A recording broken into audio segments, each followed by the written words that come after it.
Hello, and welcome to another session of San Francisco by Night. Hunter the Vigil. Stress is common amongst everyone. Sometimes it gets to you, causes you to do things that you wouldn't think you were capable of. That is why every organization, at least any organization worth their weight in gold, has a human resources department or a psychiatric department. People there to help you with your mental activity. Because as we all know, mental is what prolongs the physical. And those who have poor mental health have poor physical health. And those who have poor physical health do not do a good job where they work. It is important to keep one's morale up, after all. We now go to Section 9, where Abel, Jackie Briggs, and Christine Valentine have been called in for psychiatric evaluation and up-to-date monitors. After all, people want to know how they're doing. They are valued employees of Section 9, and Section 9 keeps all of its employees up to date. The scene now takes us to Jackie Briggs in the waiting room, just now being called in to the interrogation room. And we will start the scene right from there. The waiting room is blank, white, sterile.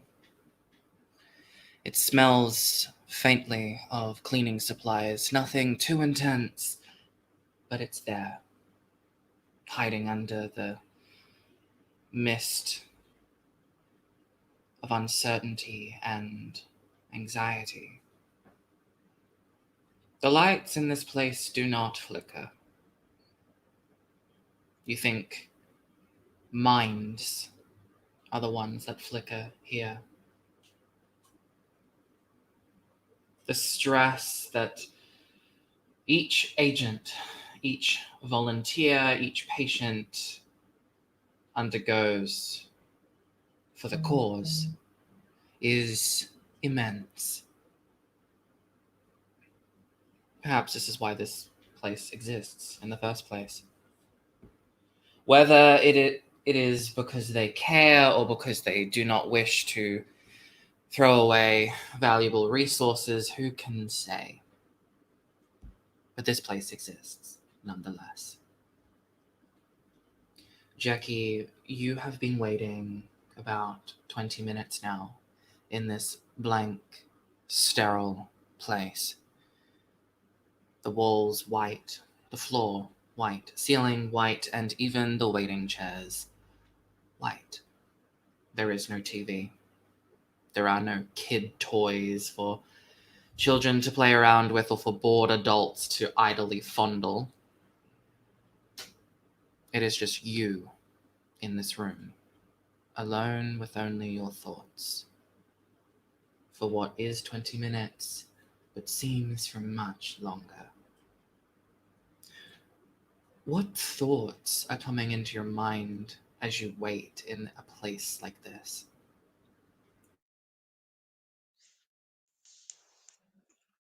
Thoughts of death, brutality, savagery, blood, gore, fear.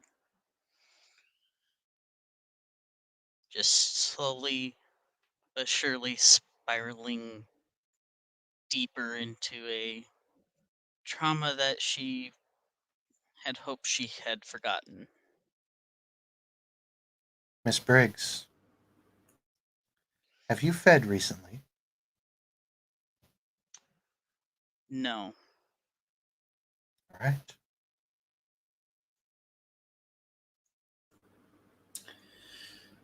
It doesn't take too much longer before the, unsurprisingly, white door opens and a middle-aged man steps out. dressed in mostly white, but black buttons, black shoes, black tie, has black hair, and he seems to be gesturing for you to follow him into the next room. I will get up and follow. As you draw close, your instinct, your need, your hunger, that void inside of you, it yawns. It grows just a little each passing moment. You feel you can sense the surface level, just a sliver, just a scratch of this man, his identity, his age, each seemingly minuscule detail tantalizing you as if it was one appetizer after the other before a great feast. And the food items seem to chant your name, calling, begging for you to eat them so that you may be full. But are you ever really full? He is alone with only you. And it doesn't seem like he has any intention of causing you harm. He's there. Will you be trying to feed from him? I will be fighting the urge to feed. It's difficult. The human need to not go hungry is fierce alone, but when you add something special into the mix that hungers, it's even more brutal and agonizing to deny. You see almost this ectoplasmic residue, this essence, something that you have found to only appear to you in times of great hunger or stress, or in this case, both. It's a teasing perfume cloud of sorts. But he walks and you follow until you reach another door. However, this time, the door is a cozy wooden brown, as if it was fashioned out of some kind of log cabin structure. He knocks, and you hear a very calm woman from the other end reply, "Come in." And so the door opens from this man, and he gestures for you to walk inside. Now that the door is open, you can see the very stark contrast. This is not a highly sterile, super white, clinical place. Not in that room, at least. There is cozy brown, wooden textures and colors. There is a fireplace that has been lit, so warmth is present, but not enough for it to be overly uncomfortable. There are paintings of different genres of style, some confusing and nonsensical, as if a madman had drawn them, created them, and others that are more uncomfortably hyper-realistic, like that art piece of an eye hanging from the ceiling, looking down on the room. Nonetheless, perhaps it's more comfortable than the void of white. Please, come in. Make yourself comfortable. It's Jackie, isn't it? That is correct, ma'am. Well, it's a pleasure to meet you. My name is Dr. Frost. And she will rise from behind her large mahogany table with all different kinds of bits and baubles on it and extend a hand for you to shake. I cautiously look at the hand, still kind of gripping my sides, and just nod, and then sit down. Hmm. She will put her hand to the side, and the door is closed by the man that had brought you here. The man is not in this room. On the mahogany table, you see closer at the bits and baubles. You see one of those contraptions where it's like the metal balls where you draw it back and hit it, and then it kind of just the ends go back and forth, hitting one another. And it's kind of like a metronome sound. You see paperwork, you see vanilla folders, pens, pencils, a little cute office trash can that has like the face of like the Cookie Monster. You see on the lip facing you, there are inspirational quotes like "one step at a time" and "just hang in there." You know, very cliche things to find in perhaps a counselor's room. And you also see what looks to be a family picture with Dr. Frost, um, a woman with their arm slung around Dr. Frost, and three beautiful children of the ages somewhere between uh, 10 to 15.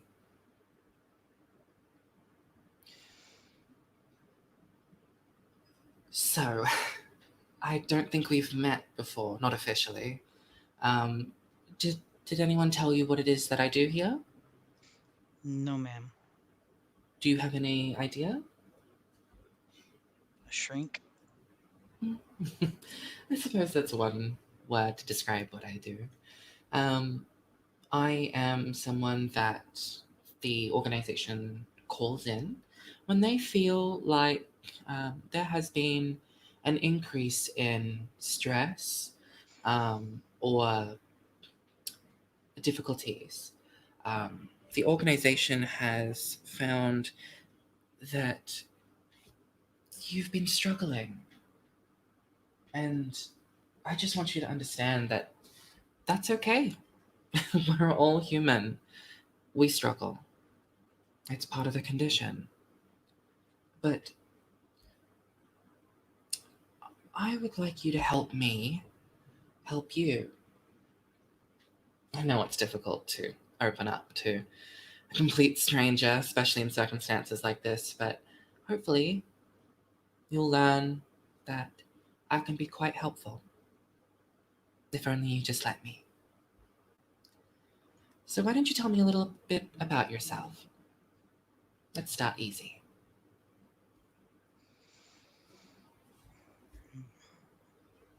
What is there to know other than what's in my file?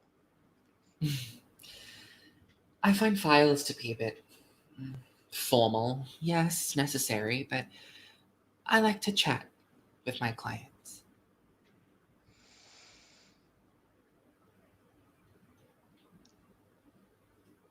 Look off to the side at one of the paintings and just go, well, I was in the military before Section 9.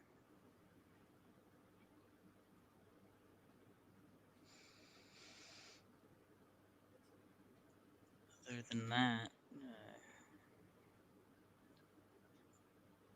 And what not about much else.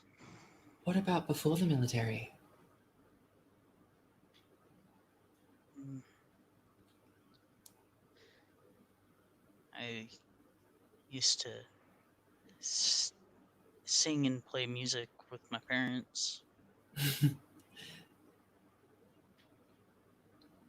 What kind of music? A little bit of everything. What was your favorite?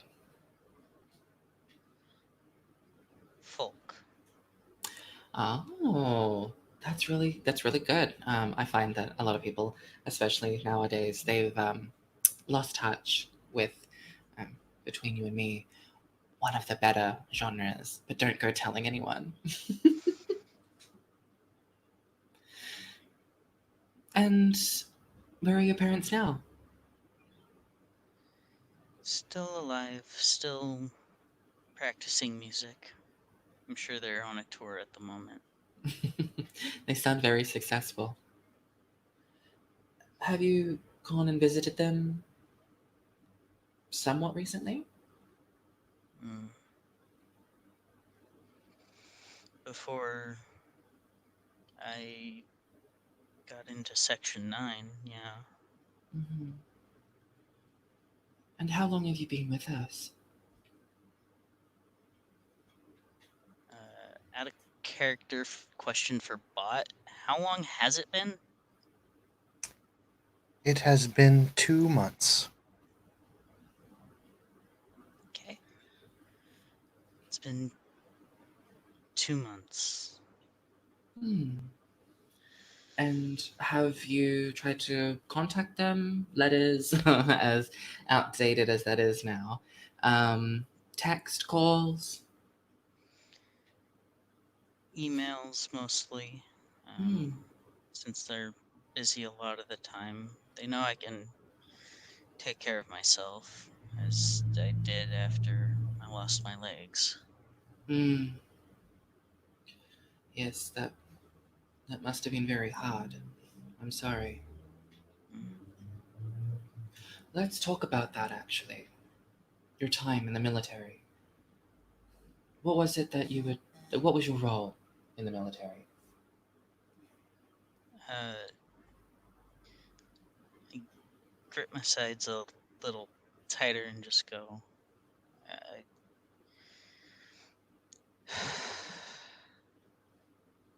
I was a combat medic. Hmm. And how many tours did you do, if you will? One, maybe two. Hmm. It all kind of blended together. Mm, of course, of course. And what what gave you that push to become a combat medic in the military? I always liked comforting people when they were sad or under stress of some kind.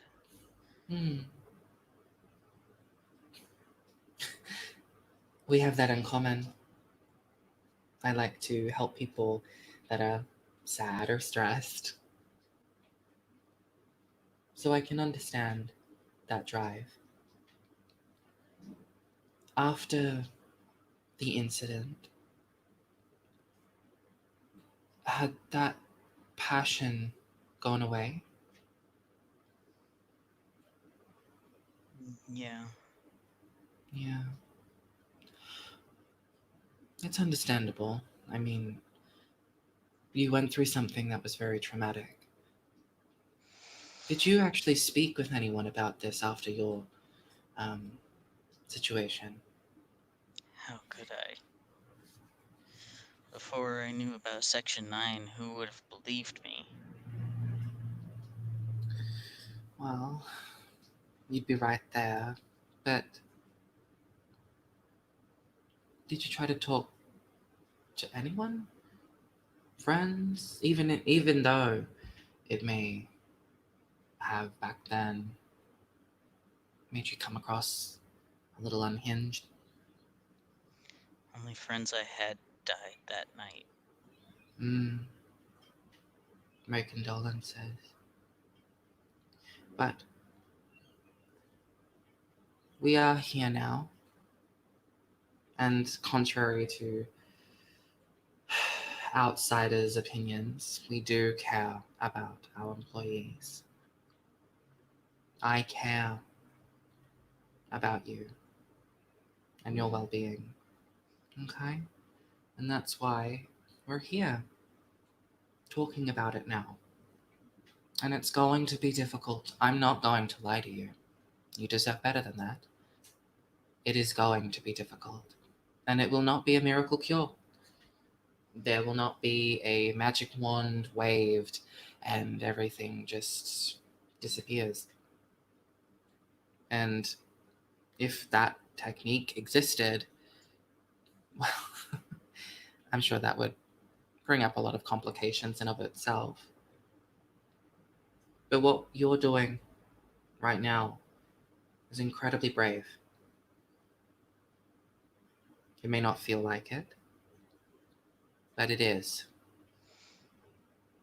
People that undergo severe trauma, the likelihood of them reaching out for help, especially if they are in the military, is unfortunately low. And those traumas, Dr. Frost seems to look at her family photo, her eyes looking onto the woman that has the arm slung around her in the picture. And she pauses for a second.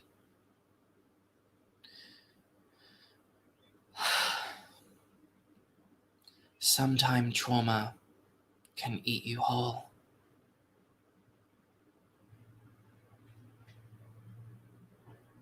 So, you being here is a very good first step. Well, orders are orders. Yes, I suppose they are. Do you understand that, or can you see that your instructions to come see me today was because they care? Hmm. More like they're making sure their machine is fit and able to go out and hunt some more.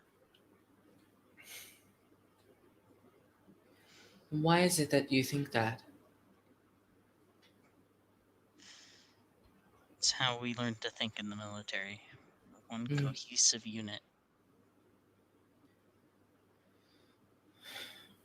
I thank you for your service. I do. You are, again, brave for putting yourself on the line. There was no bravery in that. Only idiots following orders blindly.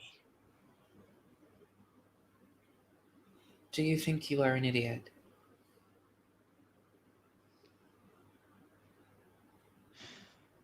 For joining the military, yes. Do you think you are still an idiot? For joining Section 9, probably. Why is that? Why would someone willingly go work for something just to encounter the thing that gives her the most fear? And what is that?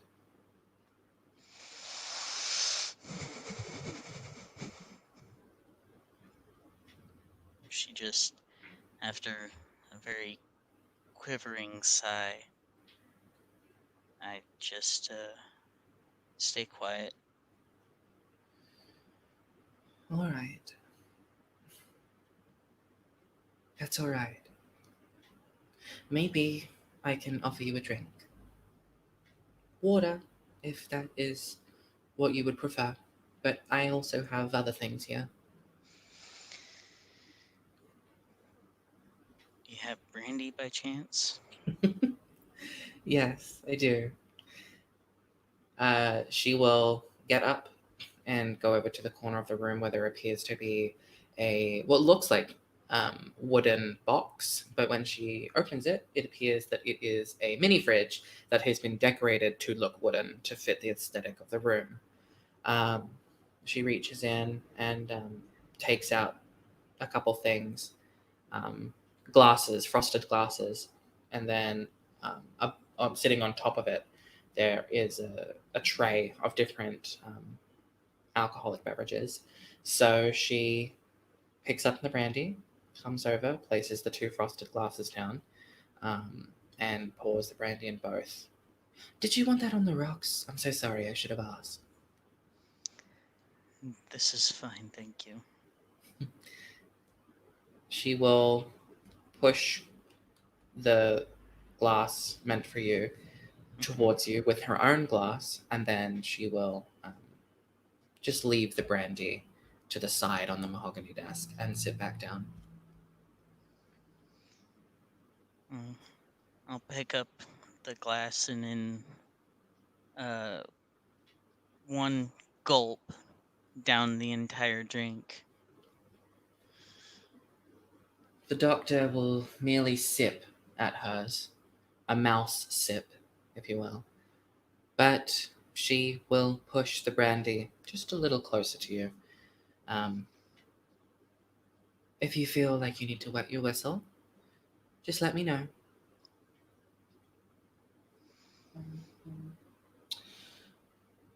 Our relationship, you and I want it to be built on trust, respect, and understanding. We are equals when we are in this room. All right? I want to help you. And I think beyond all of the things that have happened, deep down within you, you would like to be helped. Though I can see a lot of self degradation, a lot of blame, and that is natural for someone in your position. But you are not alone. You have me to talk to now. Has there been something that has been making you more stressed than usual?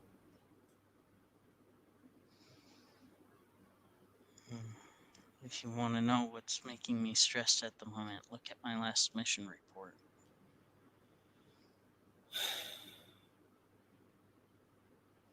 I could, but I think it is more effective if I hear you communicate it. By speaking these things, we control them. We take power. By refusing to talk about things, we are giving up that power. We are giving in to fear. And I think you are much better than that.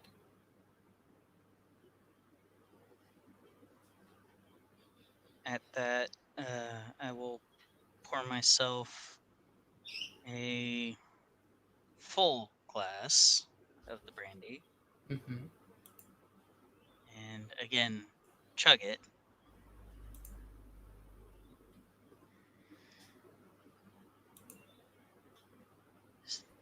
Sigh and kind of reserve back into myself for a moment, thinking upon what to say, how to say it.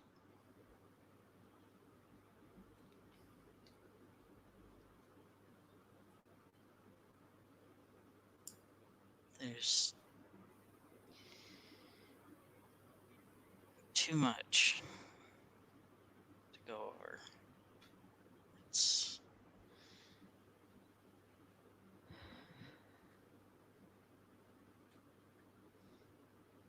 I could have done more. Would you find it easier if you were to draw the situation that happened? Or write it down?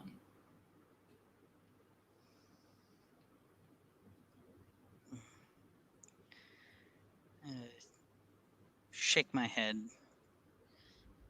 Just start muttering to myself, could have done more.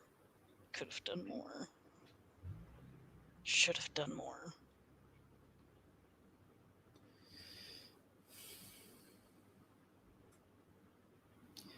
You have done a lot of good in this world. Yes, some mistakes happen. Some mistakes are costly. But if we allow ourselves to be trapped in that moment, we will never be able to move on. And moving on does not mean forgetting. You are in a very unique position. Self-sacrificing, sure, but you are doing your part to protect innocent people from things that they could not imagine. Have you ever wanted to leave? To no longer want to protect?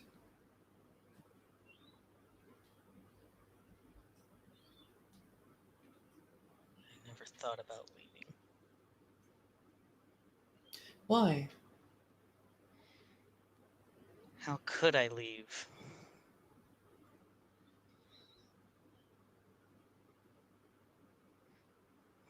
If I leave, then that means I've left them.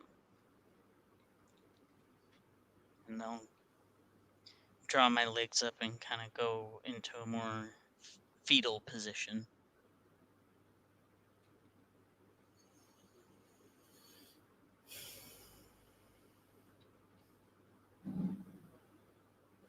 They... Hmm.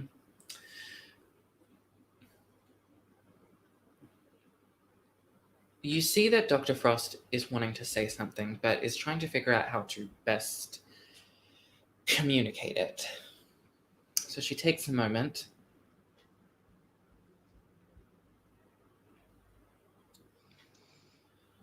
I've read your file, as you know I have, and I know what happened, and I will not say that I will understand, because I will not lie to you. I will not try to convince you of something, because that is not my job. But I do have enough empathy to know that you are hurting, and that you are hurting so much.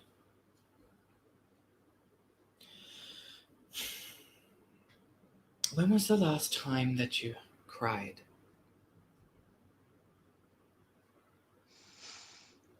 Hmm. I haven't shed a tear since that day. Why is that? I don't know. Why is that, Jackie? I don't know. You don't know.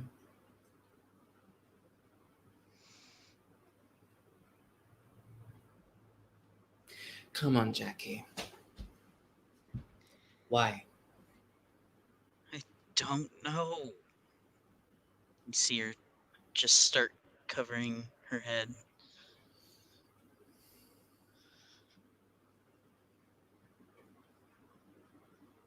They're still fresh in your mind, aren't they? Still hear them scream. Yeah.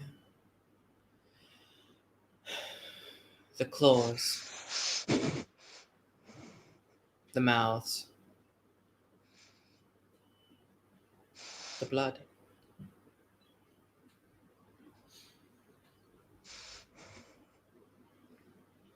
Why are you here, Jackie?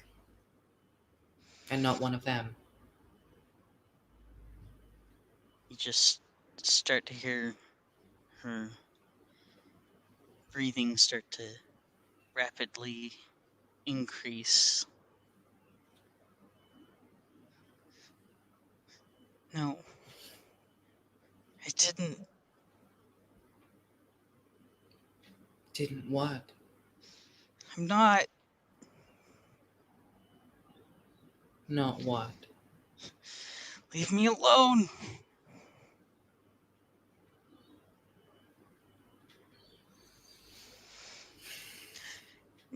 You just hear her as she stands up all of a sudden.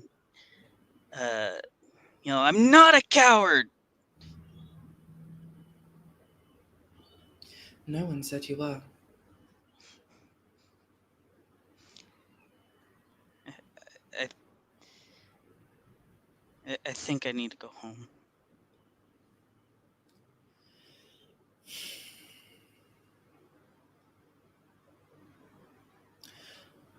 Are you sure that that is a good decision?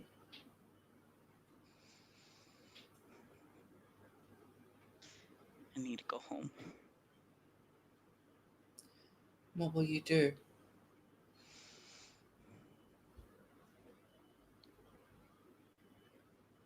There's no response.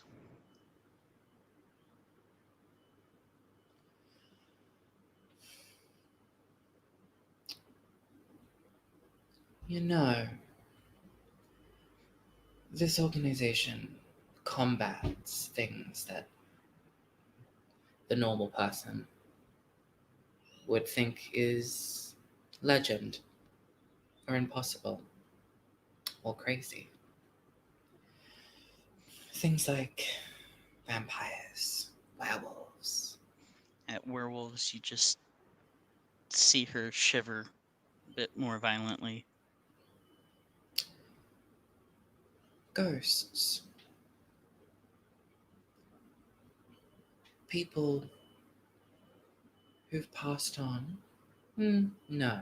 People who've passed away, but not passed on. Maybe your friends aren't gone. Maybe you can speak with them again.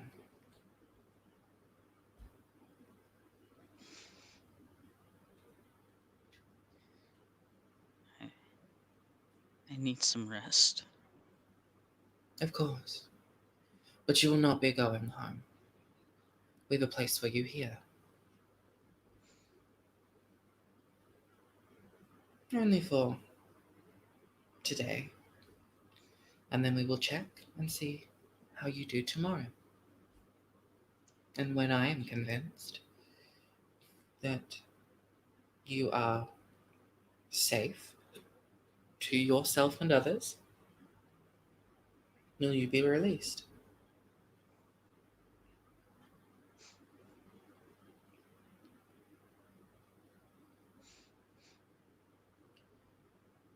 Still So no response. when you are guided to your room, I do hope that you do not put up a fight. Certain privileges can be taken away, and certain rewards will be barred. Like being able to talk to the friends you thought you lost. If you play nice, I will do everything in my power to get you to be able to see them again, or at least talk to them. If you don't play nice, you'll never get the opportunity again. Understand that I am here to help you, but sometimes help can be difficult. Tough love, so to speak. And when you are in your room, feel free to cry. It does not make you a coward, Jackie. It makes you human. The door will then open, and the same man from before stands there waiting.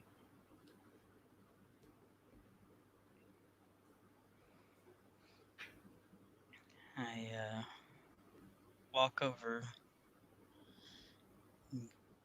give a nod to Dr. Frost, and then hurry out of the room. The man will guide you through different hallways and beyond different doors. There are not neon, but there are lights affixed to the ceiling that kind of point towards like fire exits and exits along the way. But he is not taking you down those ones. He's taking you towards a different quadrant until he stops in front of a door, opens it, and it is a small but quaint room. It is devoid of any items that could be used to harm yourself or others. No forks, no knives, no metal spoons, no ties, none of that.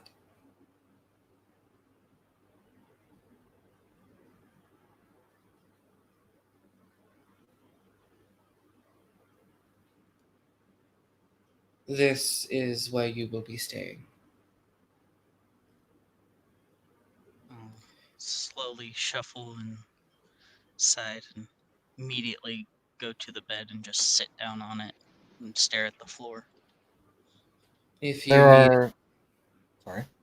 if you need anything, press this button on the wall. And he gestures to a button that is affixed to the wall next to the door. It's basically a standard hospital nurse call button.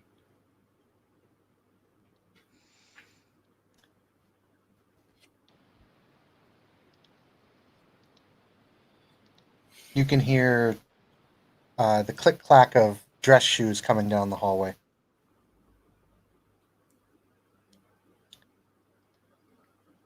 Mr. Edward, what are you doing here? Who are you putting in the room? This would be Christine? No, not Christine. That's the other one. Jackie. Jackie, yes.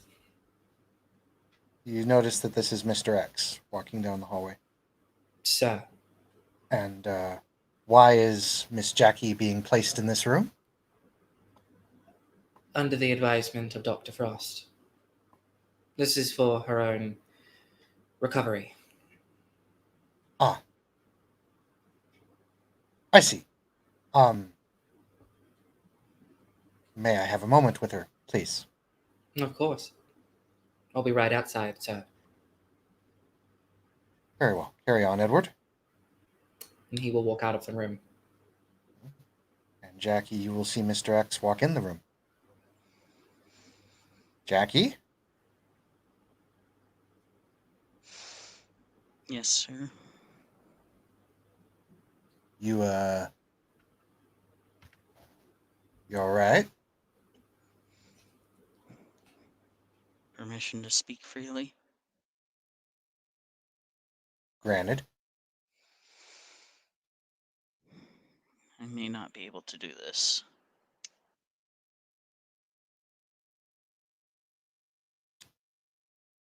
So, I see.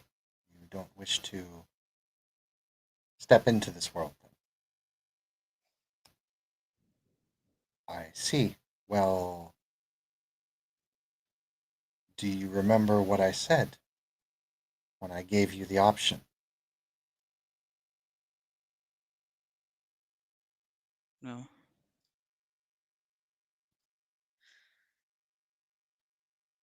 When Alice fell down the well and went through the looking glass, did she have the option to turn back?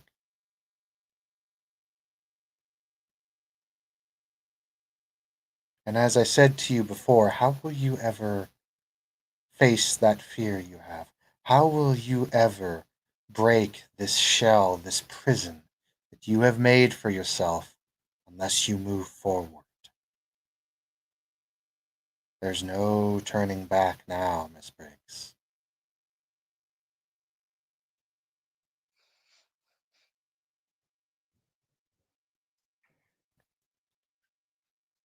Please, sir, just let me rest.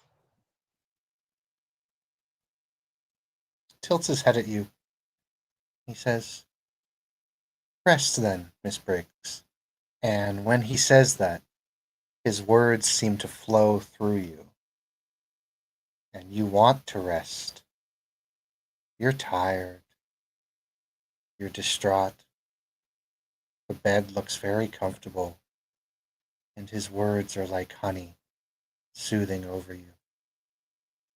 He's a good man, isn't he? He's done everything he can for you, and he continues to help you to this day. He is a good man. Let's take his advice and rest.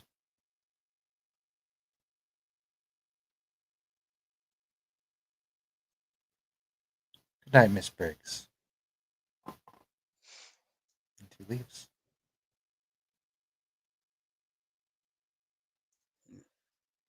As Jackie, you feel the undying urge to sleep. yes, as I'm falling to sleep, I'll let out a quiet sob. Jackie, you may have realized that this room has been soundproofed. In case you wish to allow your emotions out more audibly. Nope. Very well.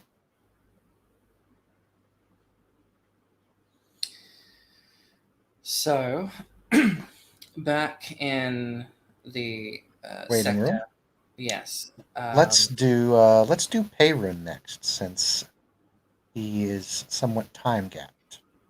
Sure. Peyrun, you have been called in for a psychiatric evaluation at Section 9. I will now leave it to the COST.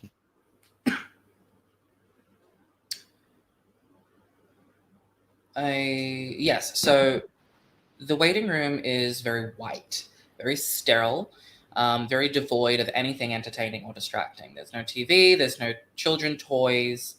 It is just a white chair near a white wall beneath a white ceiling, sitting on top of a white floor. And there is a white door that eventually will open, and a middle-aged man will step out from and address you. He gestures for you to follow him. Sure thing, boss man.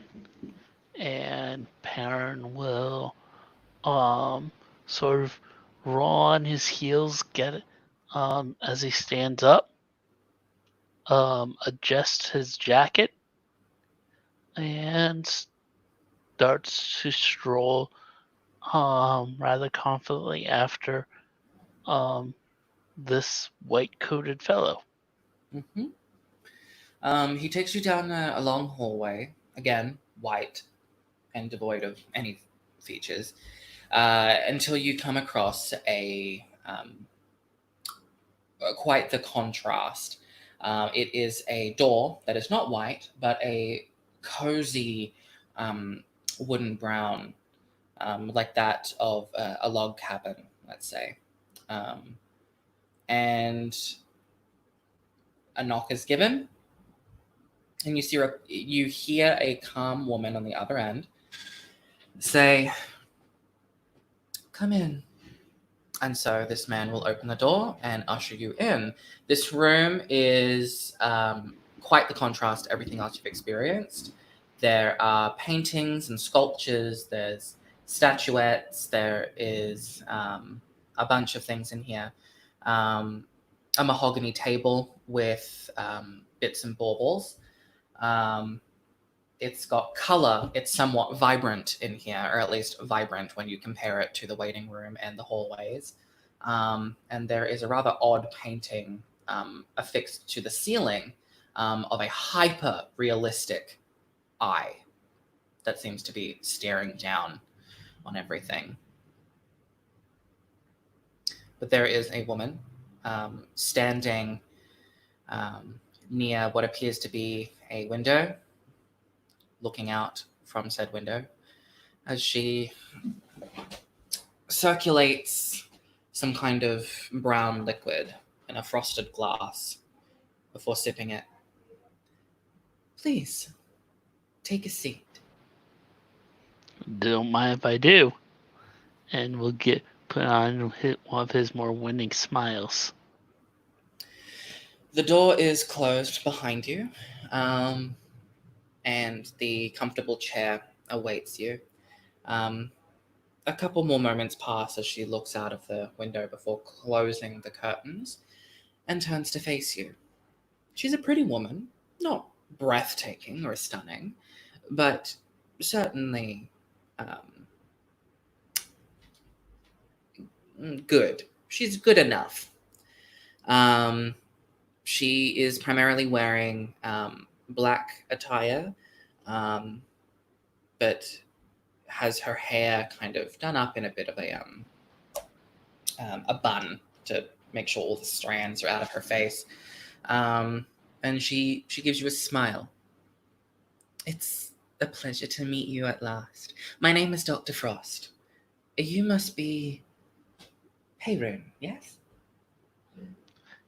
Smiles and nods and says, Miss Frost, Dr. Frost, the pleasure is all mine. And he'll offer his hand.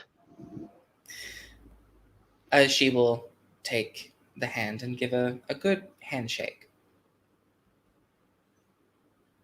You seem to be a lively one. Have you been having fun lately? Oh, I've just been having a blast. Really? Tell me more. Adventures, mysteries. Who knows, we might even rewrite history. I'd hope not. That sounds DuckTales. Woohoo. very loud thing to do.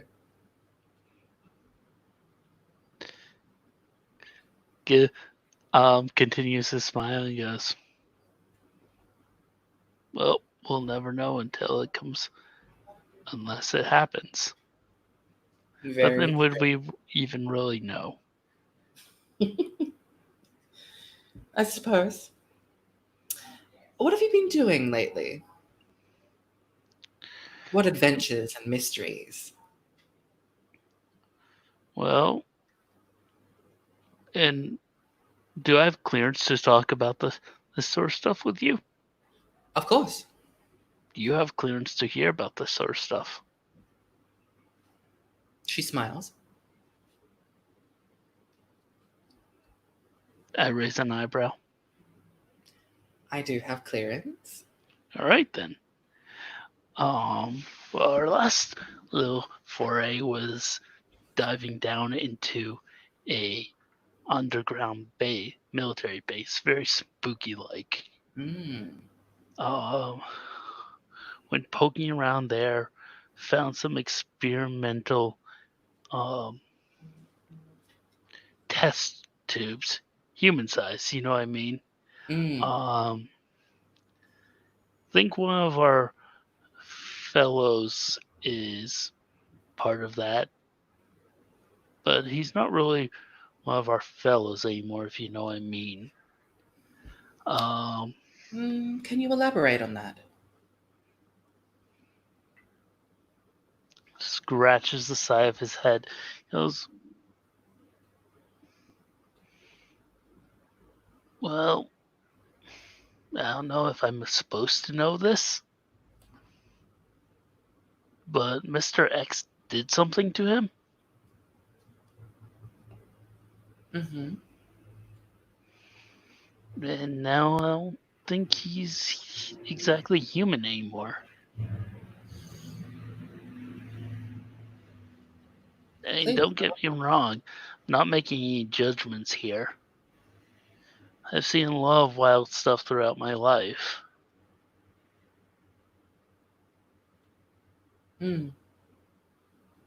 Like what?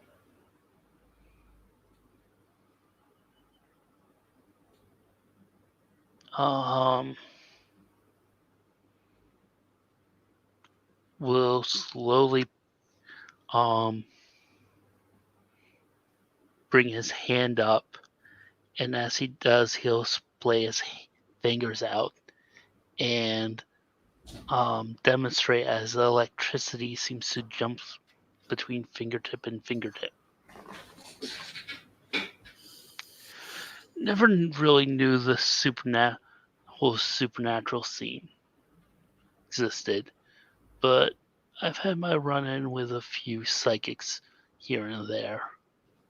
I've always been skirting the edges of this sort of stuff.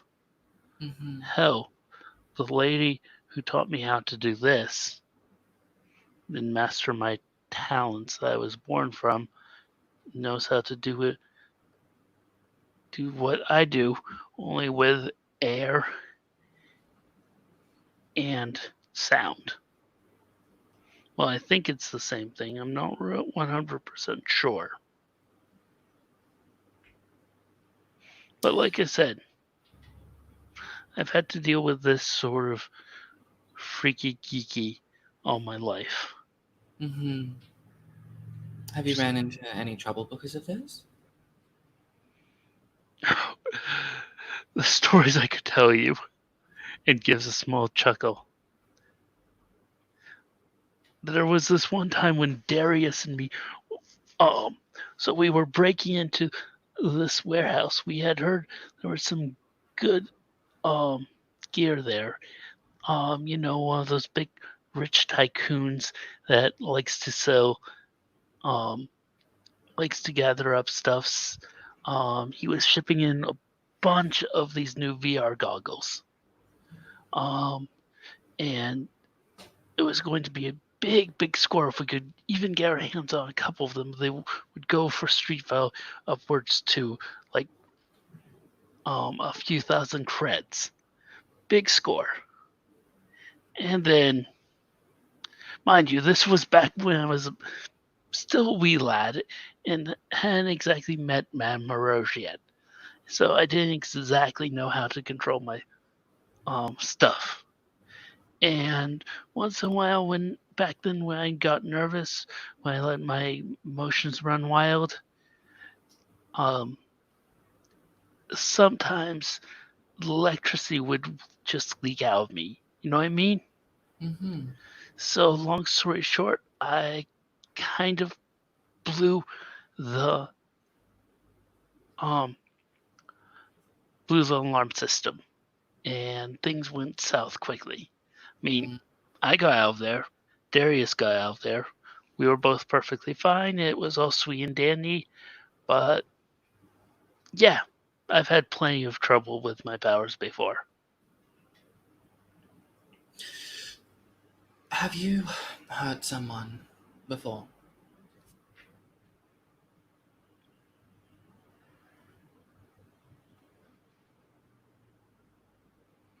Yes. And his face just goes sort of stony. How? The first time? How many Or times have you hurt someone? breathe in, breathe out.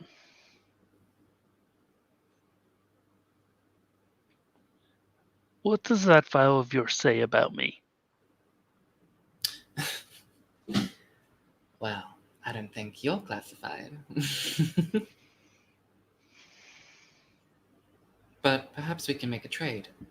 A deal.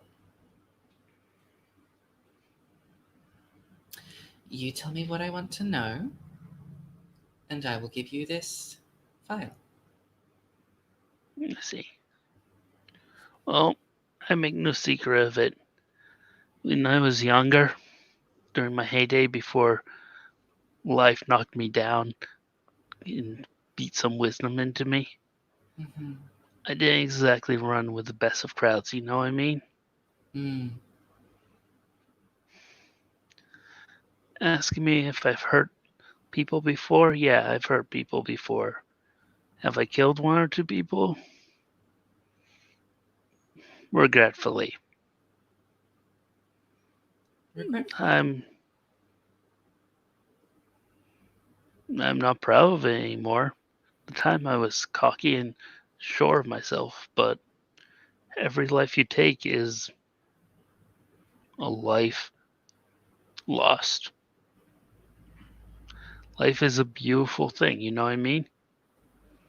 But if I was presented with, if I was in the same area, in the same opportunity, yeah, I'd regret it still, but I'd still do it. And why is that? It's the job. Mm.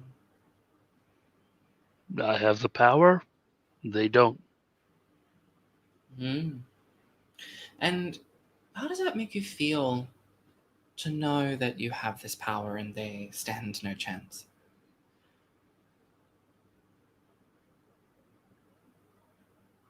Do you feel powerful? And I would like to remind you that this is not a place of judgment.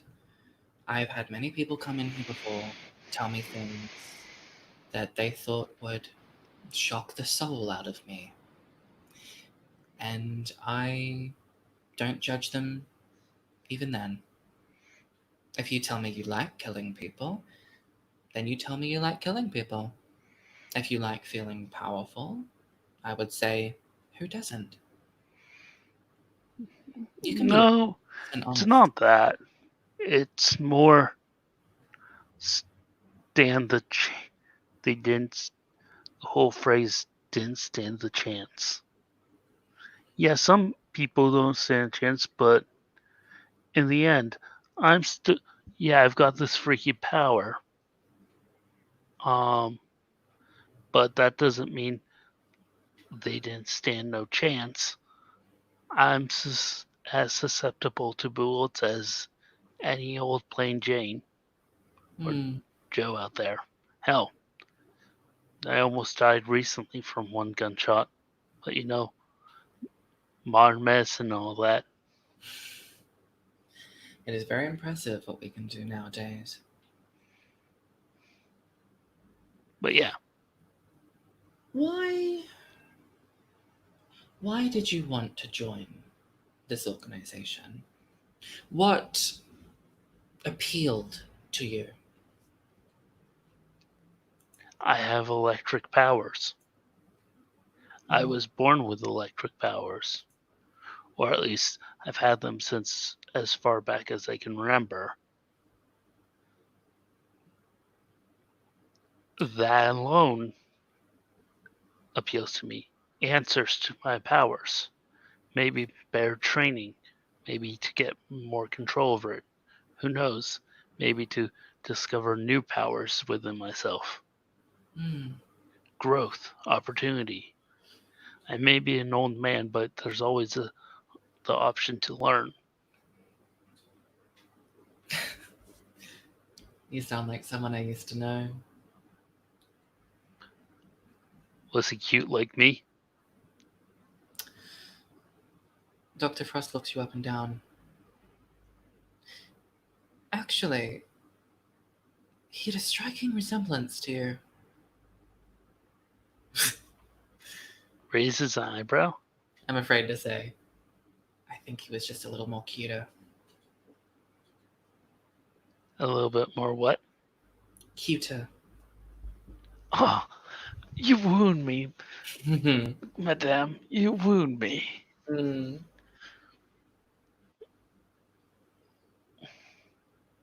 The resemblance really is striking, though. Who is this individual? Friend. Just a friend? In this conversation, yes, just a friend. Someone I had my eye on. Mind if I ask how long ago you and this friend knew each other? When we first met? Or what? general like? Yeah, when you first met. Well, I first saw him a bit ago, but I don't know. I think something happened to him. Just not sure what. How rubs his chin as if he's onto something and goes, "How much of a bit ago?" Like you said, this is a safe place, no judgments. Let's just be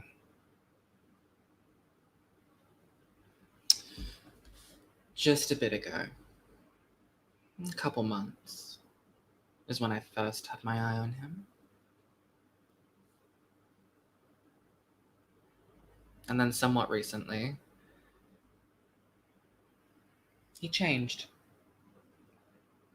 He isn't the person I knew. Was this change for the better?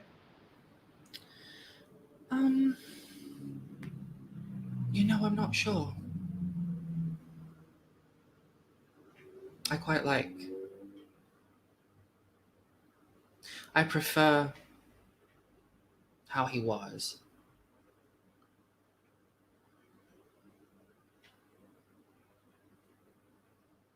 I don't know, he was just so much better.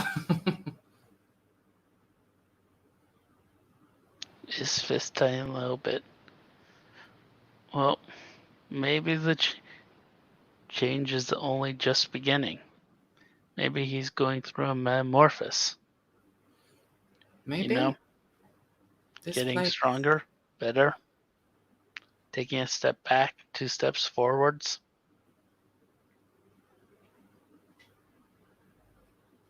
Are you going through a metamorphosis?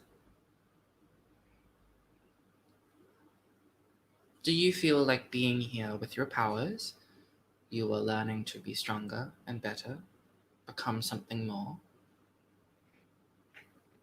I've had a few setbacks recently, but I hope so. What are those setbacks? I've lost something this place gave to me. I need to find out how to regain it. And what was it that you lost? Maybe I can help you find it. No, I think Mr. X would be the better person to ask on that subject.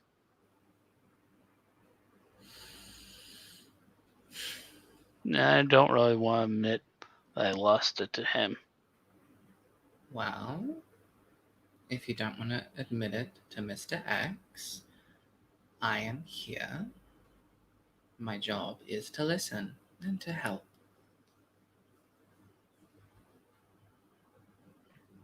Looks to the side, the other side, and goes,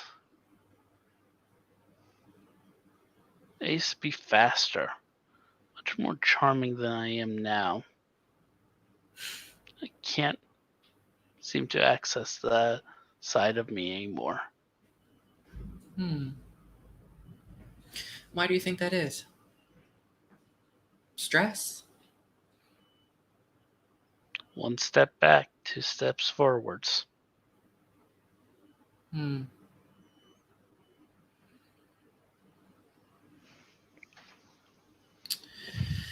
You are quite something.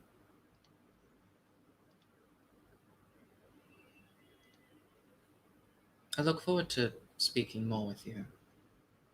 But it seems like you have relatively a good grasp of what's going on. But there's something else there.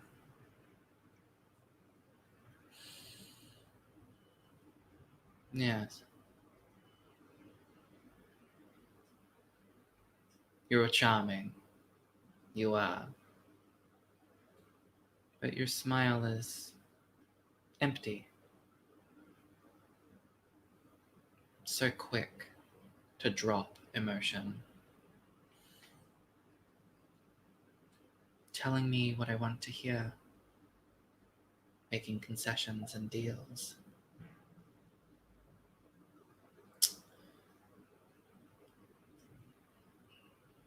You're a bad boy, aren't you, Perun?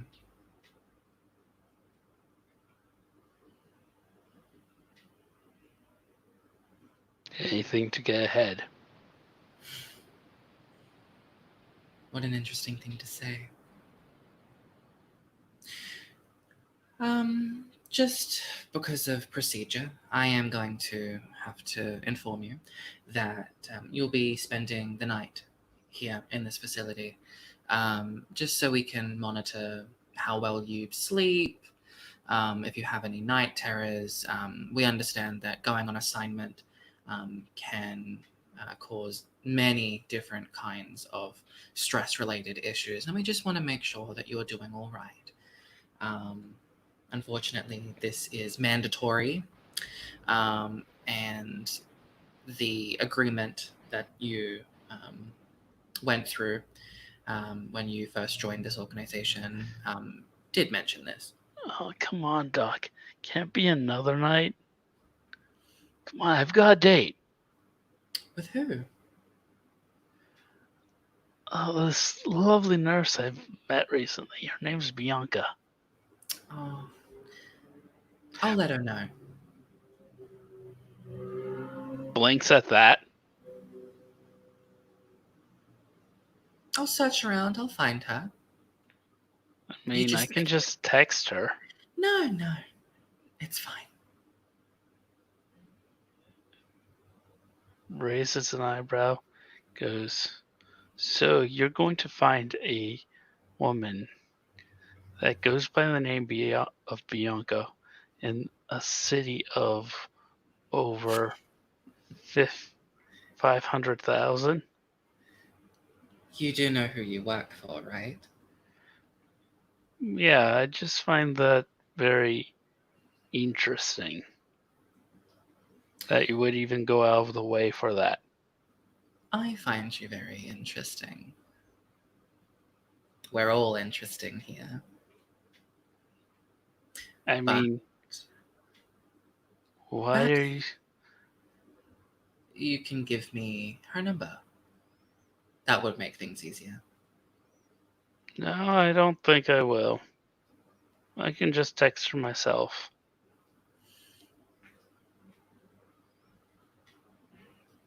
There's a long pause. Go on.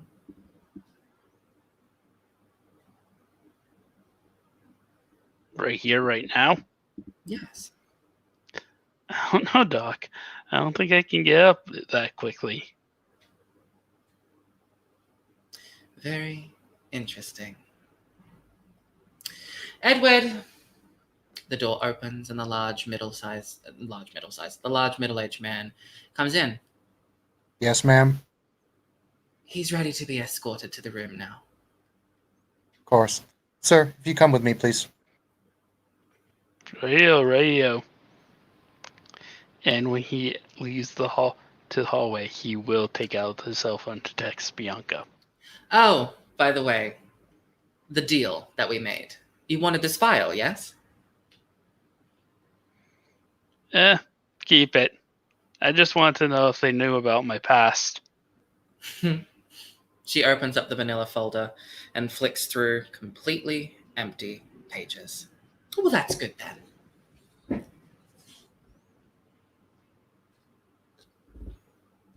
Enjoy your rest. Mr. Perun, sir, if you would please come this way. He'll follow. You get one text and one phone call, and then policy says everything else is blocked. All right. I'm going to text Bianca to cancel the date and then call my neighbor to have him continue watching Bowser. Okay. She texts back, sad face, but she understands because you told her a little bit. And she says, another time then. And then she sends you a little heart emoji. All right. And then I'm calling my neighbor and basically telling him, yeah, I'm still busy. Continue watching Bowser. Oh yeah, no problem, Peyrun, man. Hey, Bowser and Ed, they're getting along great, so it's no worries, man. Yes. Then you some money later today. Oh, Or hey, man, probably tomorrow. No worries, man. You good? Thanks, man. Peace out. I'm going to close my phone and give it a little shake of my head. Then turn it off. Man holds out his hand for your phone. I look at him, go 1 moment, take out the battery, then hand it over to him. And pocket the battery. Kind of frowns at that, but he puts the phone away. And then he closes the door behind you into the small cell room. All right. He walks back to the door. Dr. Frost, next on the line is Miss Christine Valentine. Just very quickly, did he say anything to you? He said he wanted to make his text and phone call, ma'am, and then he took out the battery of the phone before he handed it to me. That's not part of the procedure, so I just let it go. Right. Should I go get it from him?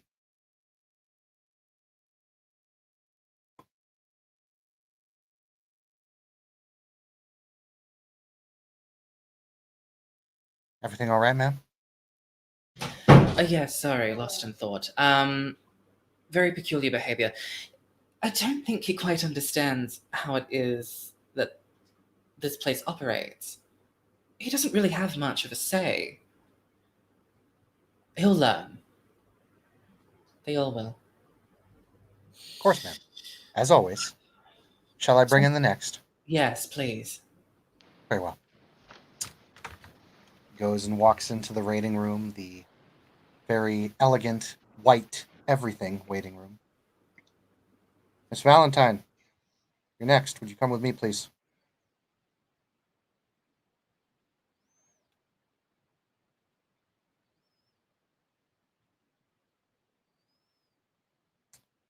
Is Miss Valentine here?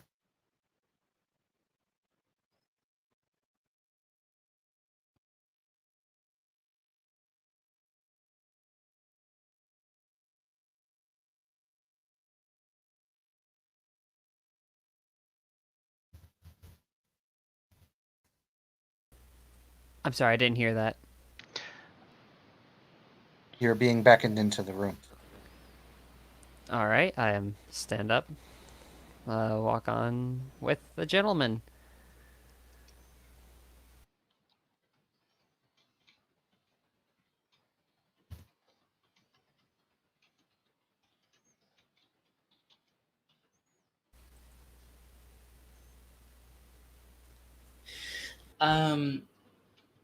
Like said previously, the hallway is white. Everything is white and sterile and stark. And the contrast of the wooden door is immense. And when the door is knocked on and a woman responds, the door is opened and the contrast is even more significant, with all different kinds of colors and intensities, bits and baubles. It does seem much more comfortable than a place just painted white.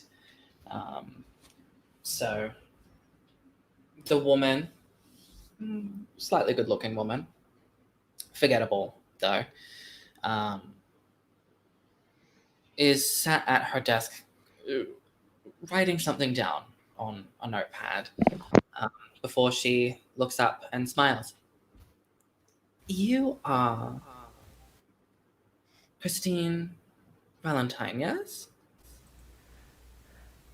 That's what they tell me. How good afternoon. Good afternoon. Please take a seat. She proper posture takes a seat in the comfy looking chair. Not that it would matter since being metal. Thank you for coming in. I understand that it has been somewhat of short notice, but it is very highly appreciated. The organization just wants to make sure that you're doing okay. You know, the assignments that we provide are sometimes very stressful, and we care about the people that work for us. So, what's a free checkup? Okay, okay. I like that. Better benefits than the station's giving me. Uh, as of stress, I don't, I don't know. I mean, I'm already a cop, so it's like, not, we do sketchy things all the time. First responder, so it's not too unbearable. Has there been anything close to almost unbearable? She she pauses. The well, there was, I mean, kind of shaken up in the bunker, but I'm I'm over it. It's no more as bad as when dog barks at you. At least in my case. But I'm doing I'm doing okay. You say that you're over it. That's kind of my job to determine if you really are. You know, sometimes we think we are over something, and then days, weeks, months, maybe even years later, something happens and we realize that we never really did get over it. And I have been highly trained and educated to find out if someone has indeed moved beyond. Um, so, why don't you tell me a little bit about that latest assignment? I mean, it was it was, I've done raids before. I've, swept rooms. Uh, nothing. I mean, this place was particularly creepy with the whole, military labs mumbo jumbo vibe. But that's um nothing too, going to a place where there's armed terrorists. That's already stress in of itself because any situation you go in, not everyone's guaranteed to get back out. But all in all, besides that howling at the end, uh, I I fared okay. You know, not as bad as that. Not as bad as Bricks though. I felt for her. Hmm. What do you know about Miss Briggs? We haven't talked a lot, but uh, I could tell. I guess we both have a similar, similar background of, wolf and related injuries, I guess we could say. And how do you feel about your wolf related injury? I just kind of glances off from it, then looks back to you.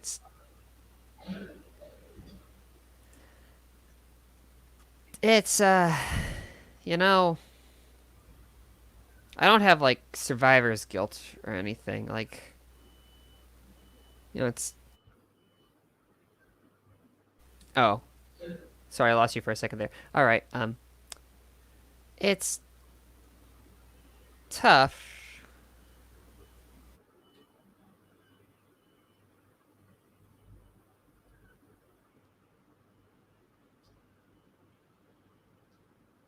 It's tough. Oh yeah, okay. Sorry, my connection's been weird with this. It's it's I make it. I'm able to live my life. I mean, can't I can't deal with dogs, but I'm trying. And I'm that's really trying. good. That's good.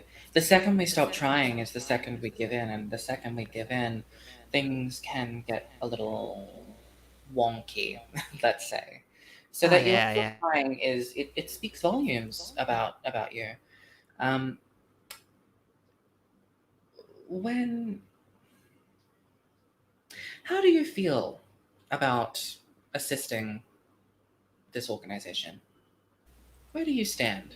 And remember that this place is um, it's not designed for judgment. We're here to listen. It's it's really it's sort of just being, I'm enforcing law.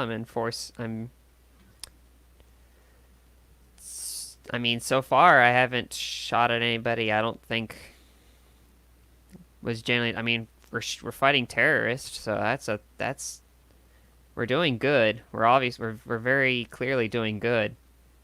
Because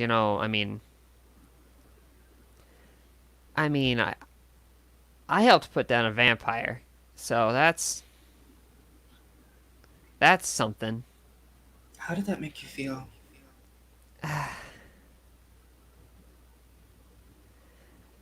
I mean, it was very sudden, and it was literally like day one of this. But I, it's just like it's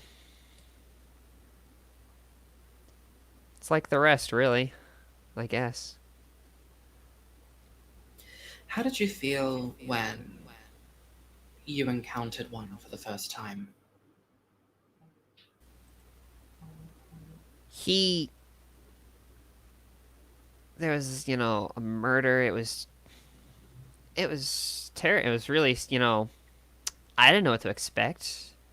I mean, I went to grab the man. He just shrugged me off. That doesn't that doesn't happen. I've dealt with pretty powerful people, but I can usually toss them around like there's nothing. He just shrugged it off. But I was able to, you know, I've I've been through a lot of shit, and even before I ended up like this, and I was, it was panicky, but I was able to give him what he deserved. Hmm.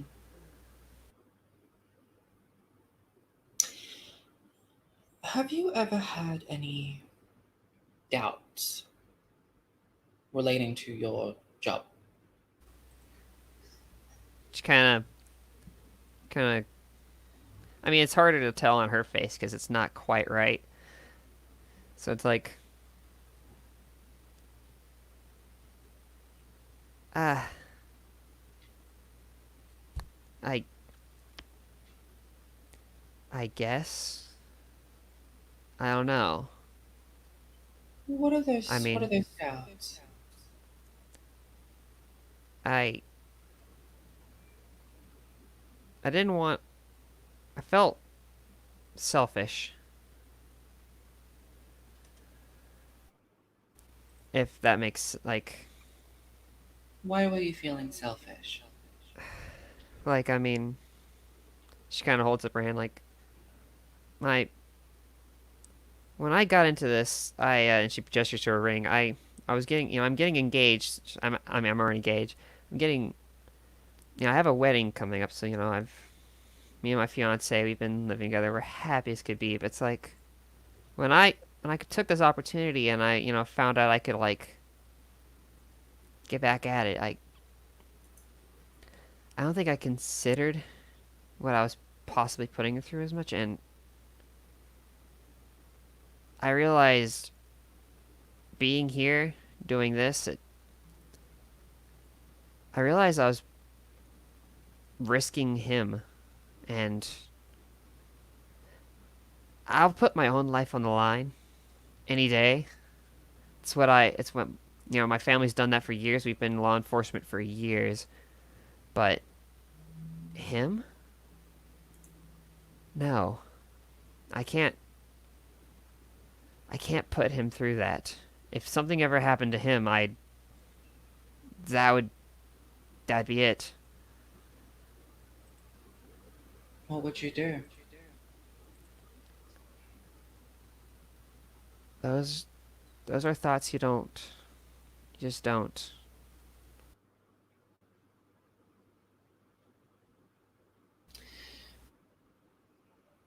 These thoughts, they can be very uncomfortable, to put it mildly. But in our line of work, your line of work, we have to consider all the angles, all the possibilities, even if it is uncomfortable and scary. We need to think about the uncomfortable in order to be prepared for it.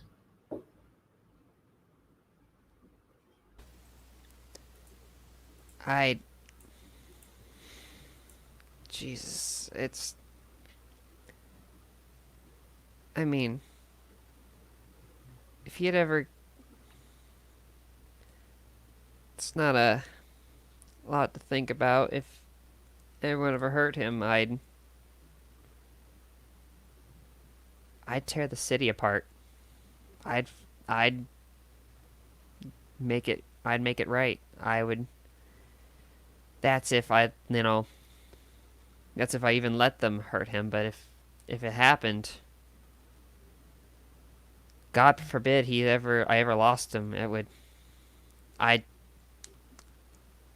and again, it's situational because I mean, at this point, you think it's, I already had, being a cop, you already think, well, if someone breaks into your house, someone does this, there's certain protocols, but this world, It's very different.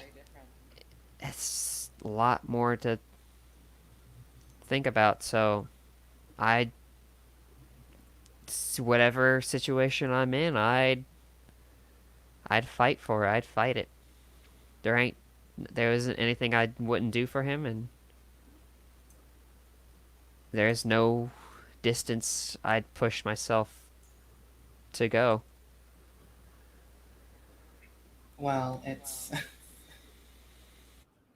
heartwarming to know that even in all of this, the heart still beats. It knows what it wants and it goes for it. So I mean, totally that about you, even when things get really dark, because it will. In our line of work, things can always get dark. We're fighting it. I mean, hey, on the plus side, when things get dark, I got night vision, so That must be very handy if you've ever lost your keys, like I do. all the time.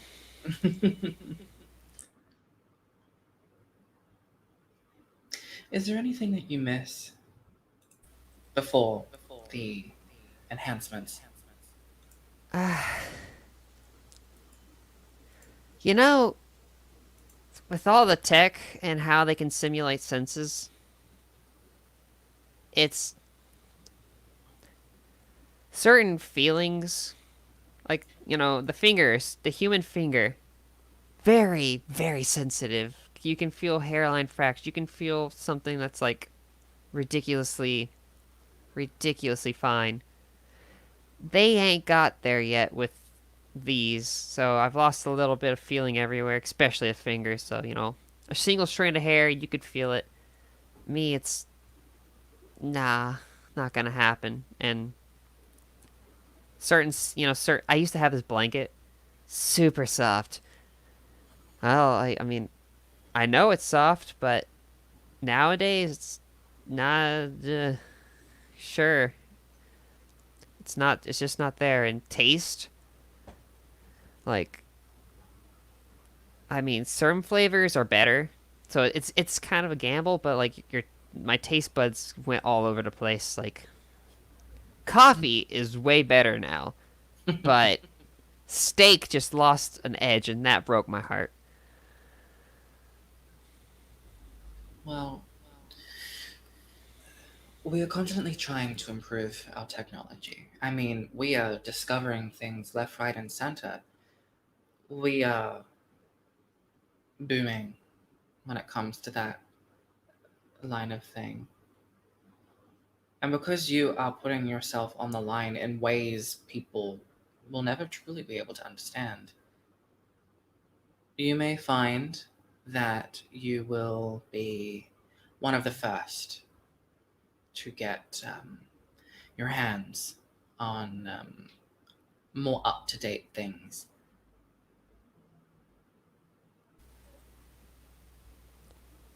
Well, I get laser eyes. She gets a really stupid grin. Anything's possible. Sweet. It's kind of nice.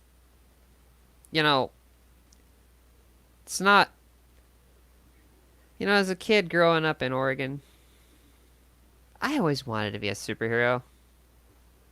So it's kind of cool that I at least get to somewhat do something like that.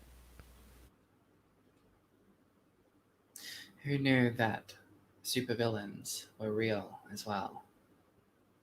Monsters and creatures and all these things. She kind of looks sad, like it. Certainly be nice if it was black and white.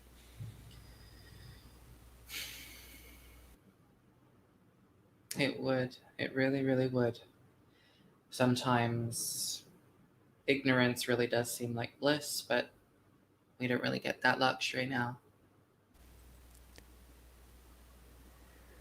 No, no, you don't.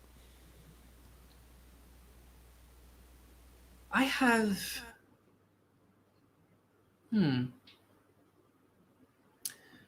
I have a proposition for you. If you wish to do it, of course. You have told me that your enhancements have given you things, but have perhaps taken away some things as well. Um, you told me that you cherish your fiance very much. I I want to look after your unit. I want to look after this place. I want to make sure that everyone is all right in the end. But sometimes that can get difficult. There's only so many mental health professionals that are in the know, and that makes us very rare, but also valuable. I would like, I would very much like, if you do something very simple for me. Raise his eyebrow. All I would like is for you to keep an eye on someone from the unit. You said that there was someone that seemed to take the last assignment quite hard.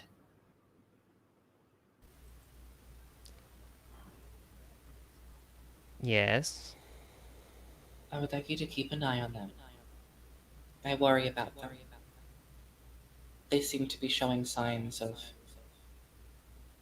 psychosis, disassociation. The trauma that she has gone through has not been addressed or managed. And now it's coming out in possibly dangerous ways. More self destructive than a danger to others. But still, I want to keep her safe. If you can do this for me, keep an eye on her. Let me know what she's doing. Be friends with her. Give her someone to talk to. I don't think she trusts doctors very much. And I understand. Doctors aren't for everyone, unfortunately. But she does need a friend. And I think that you're the type of person that cares for people, especially people of your unit. Keep an eye. Keep close. Keep me informed. And then together, we will be able to help her. Slowly. In return, I will do what I can to upgrade or alter some things for you so that you can feel a bit more like your old self. Maybe even give you your steak back.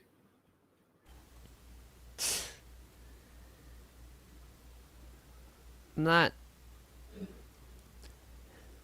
I'd probably have ended up helping her anyways.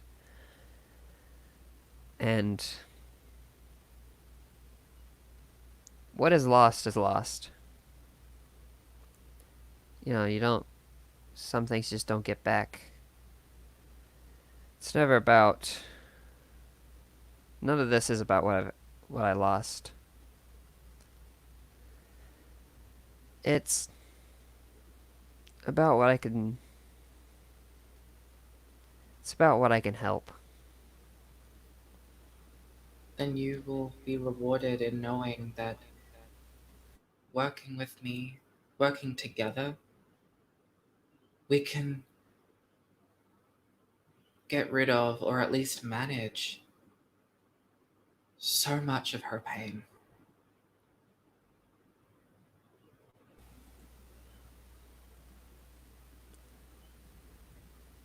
I. She kind of looks down. I've. You know, when your face is actually unmasked, it's easy to hide. I.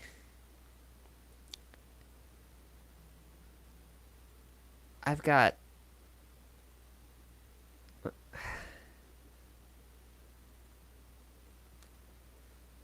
It's hard, because when I say, yes, I'm trying, but I'm still scared. I mean, I can't be near dogs. Sure, if they're, like, away, but... And I'm a strong woman. I can keep myself together. I've been under pressure. I'm a tough nut to crack, but I still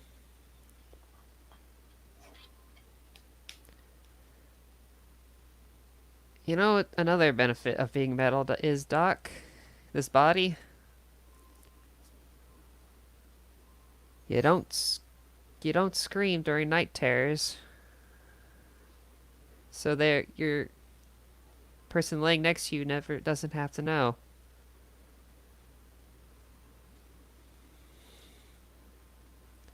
You don't show it.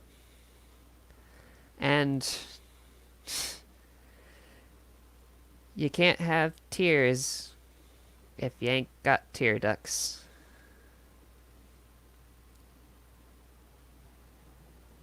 I help so many people, but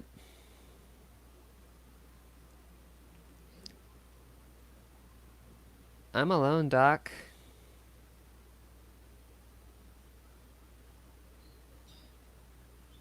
I can throw motorcycles, but emotionally I can carry it, but you know, if you hold a jug of water, you hold a bucket long enough, it hurts. I You've just been through so much. You've been through more than most people. You've I mean, looked into the impossible, experienced its horror, and you're still here. But that does not mean that it did not take its toll. I understand that. Doc, I- I'm not just scared. I'm something something was put in me that day. So not just fear, not fear. That's not what keeps me going, Doc. I'm not sad about what's lost or sad about what it's done or what anyone has done. No. I think it's always been there, but it's stronger now. She gives you the super serious look. I'm mad, Doc. I'm I want when I came into this, I was hoping, because what I find these, yes, they're bad. But you can't look a terrorist in the eye and not see at least see a person. You can't see. Tell me, Doc, are these things evil? Is there no, is there actually no good in them?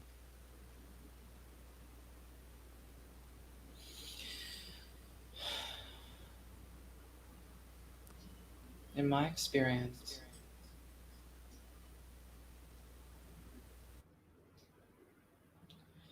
they are capable of more evil than a normal individual, I suppose, if you wish to use that. Now, that does not mean that normal, in quotations, She starts shaking her head. No, Doc, people can be horrible. I Vampires, werewolf, if they break your will, that's just rape with more steps. If they kill you, that's just murder with claws. It may be more gory, it may be weird and magic and fucking whatever, but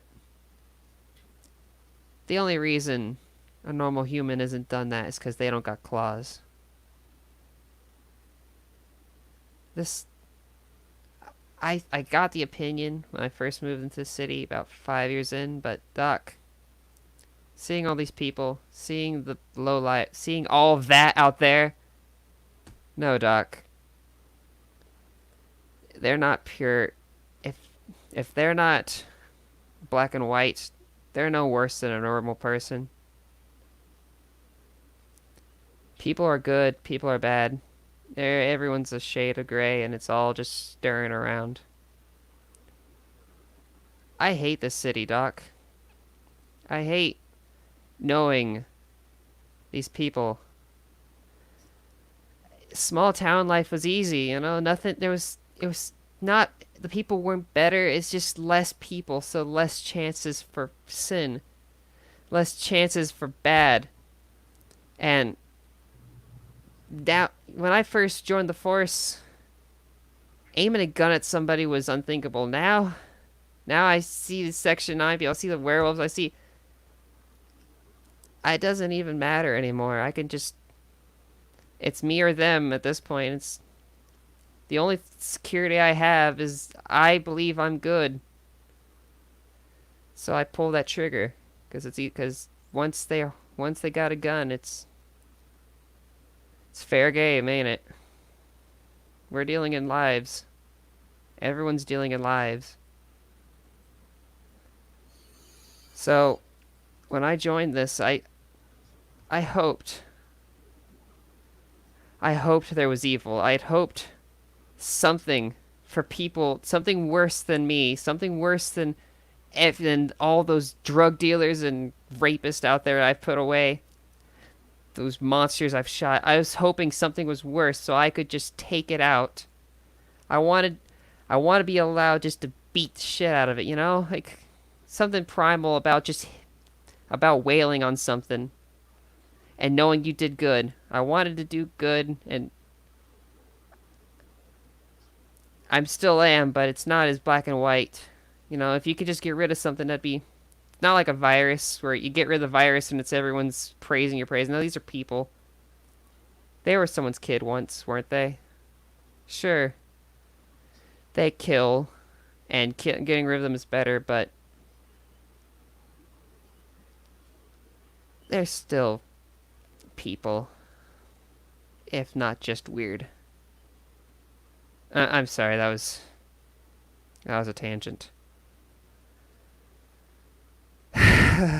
I'm here to listen. And it seems like that was a lot that was weighing you down. So thank you for sharing. It is a very difficult world that we navigate. Things are very strange. We're learning, we're trying to get better, we're trying to educate ourselves. You're right, it's not black and white, it is several shades of grey. But just because it is several shades of grey, that doesn't mean that we should be complacent or content. You asked me if I think these things are evil. My off the record answer is no. I think they are hurting. I think they are confused. I think that they have been hiding in the shadows for so long that they have begun to believe the tales that have been told about them. They've become the monsters that people have said they were. And now they don't know anything else. I know that there are some that fight against that urge, that nature. And if they are lucky, if we are lucky, tragedy is staved off. It's postponed, but it isn't wiped clean. The most saintly of vampires can and will, at one point in their long lives, kill thousands or more. And perhaps it's not in their control. Perhaps it is a relapse. Perhaps it is instinct that they cannot help. But it still happens.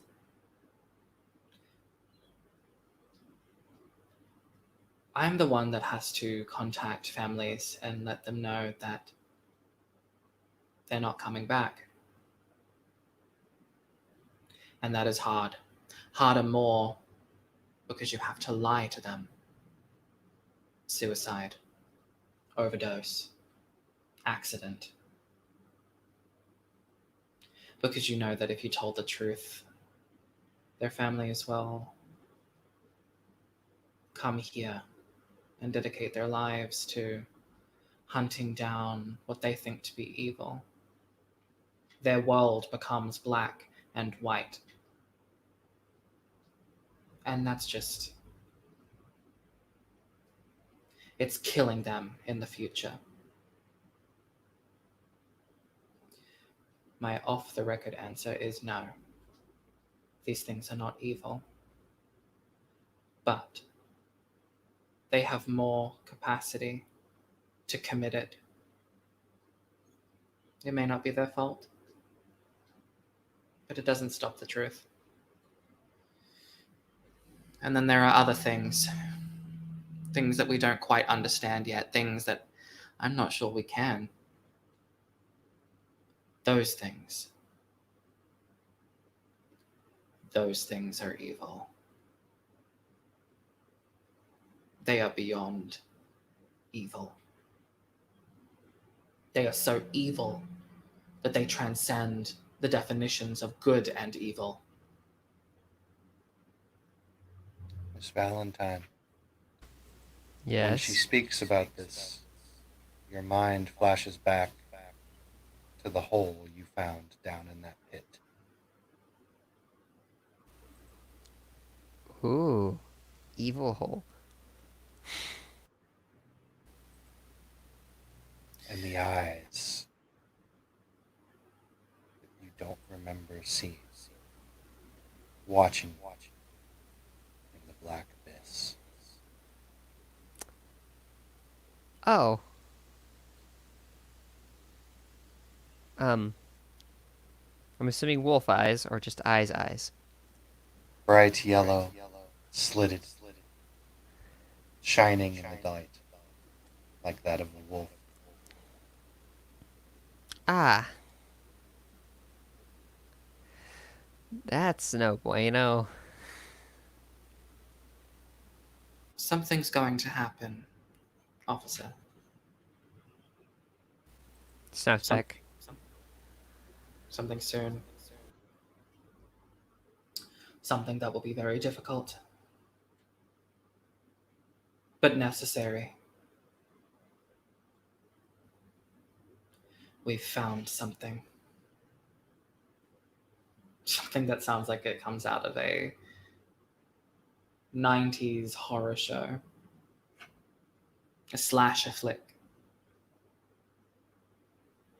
But there's something so much more wrong. There's a cabin in the woods. Up on a hill. I stare at it sometimes. Through this window.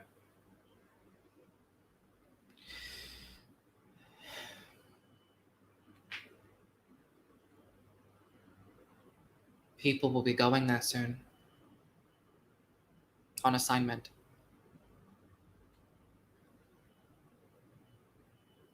I hope they'll be alright. I hope they're ready. I hope they're not gonna be fucking stupid.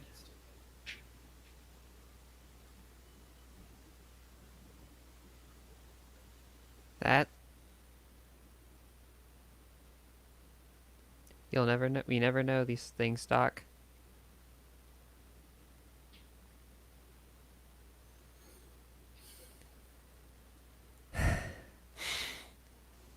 You know, I guess, honestly, out of everybody I've talked to here,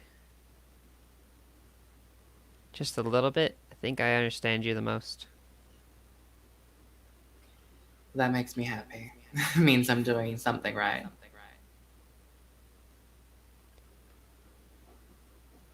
Little intercom comes on. Not to disturb you, Miss Frost, but your next patient is ready. Right, yes, thank you.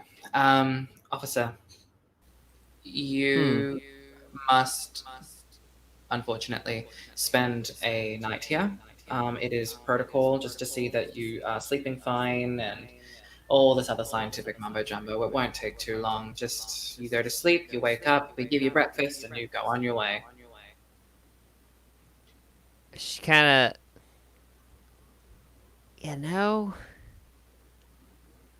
I'd like to have known that before I agreed, but It was all in the contract. I mean, before showing up here today, Mhm. because like I told Nick I'd cook for him tonight. I've already had someone cancel a date.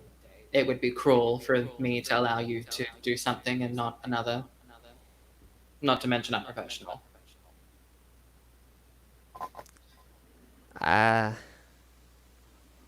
Just You do get to call someone before you do this. oh, it's already been done. Oh. Kind of taps on her head. I'm good like that.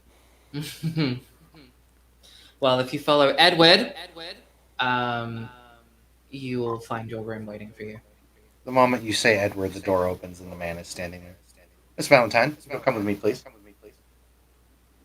Kind of stands up and starts walking with him. Yes, Miss Valentine, your room will be here. You're allowed one phone call and one text. And yeah, just let me know if you need anything. Press this button. That'll be all.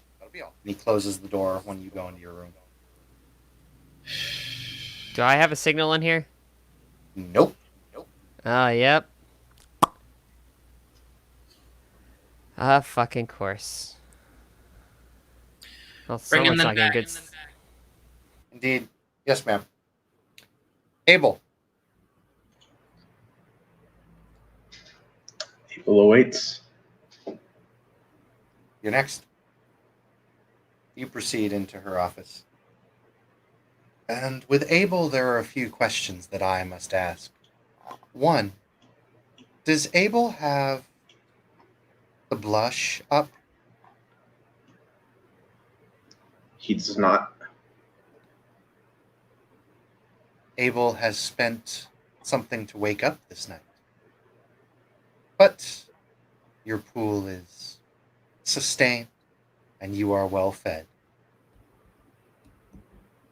Dr. Frost, when Abel walks in the room, does he see a predator or prey?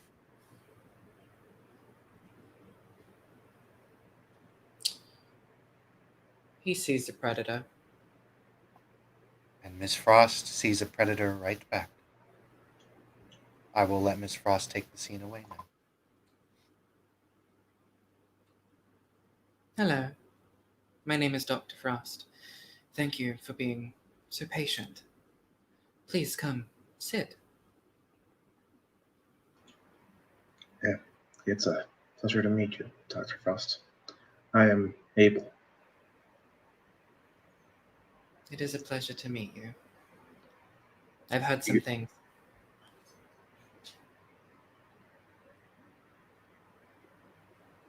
How are you holding up? I am trying to power through it, but it has not been easy. No. No, it's not. It takes some getting used to.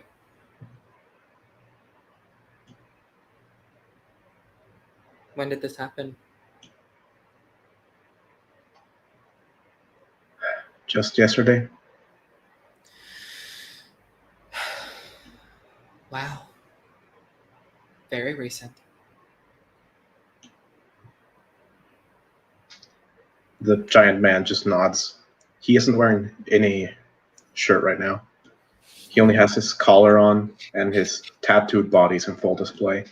It almost looks like some just lines upon lines of wounds that never actually healed, even after the process.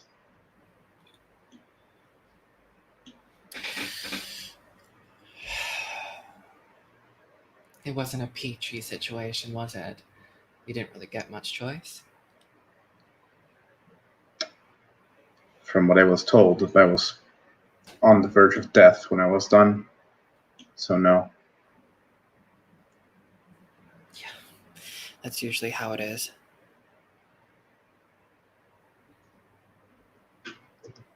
Do you know who did it? He just nods. You can tell me, you know.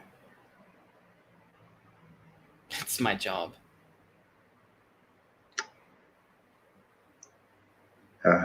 I'm afraid I can't, for more than any normal reason. Can't or won't? Can't, he says firmly. There's a bit of disdain in his voice in that. I understand.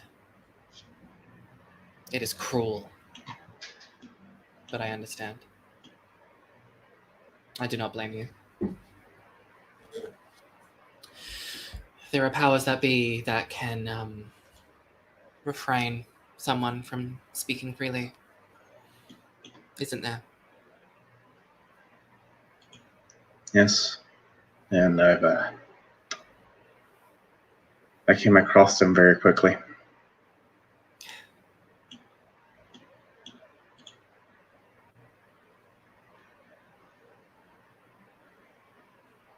How...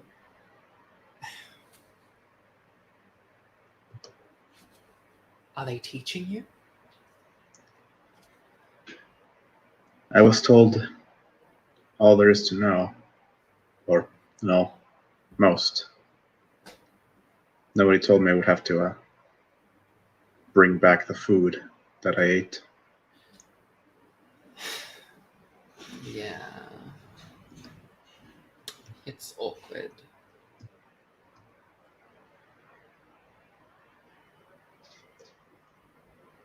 Would you have wished to die instead? No, I didn't think I would have. But I don't think this is what I ever wanted either.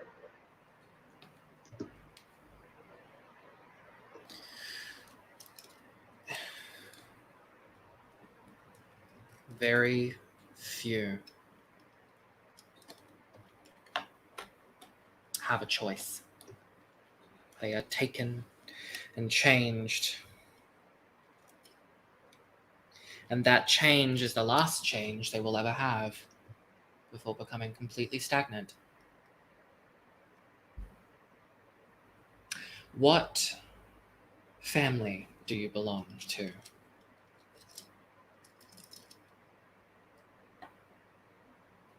Was I told? Out of character. You were told that you belong to none. He looks up at that, just turns his head a bit. I wasn't told. I was told that I belonged to none. I see. It's just another thing I have to figure out, I guess. I'm curious. Did this patron of yours, did they tell you about the purpose of Mechet? Yes, they did. Not much, but they told you a little bit, Abel, although it is still unclear. A little bit hazy. He just nods. Oh, yes, but they did not elaborate.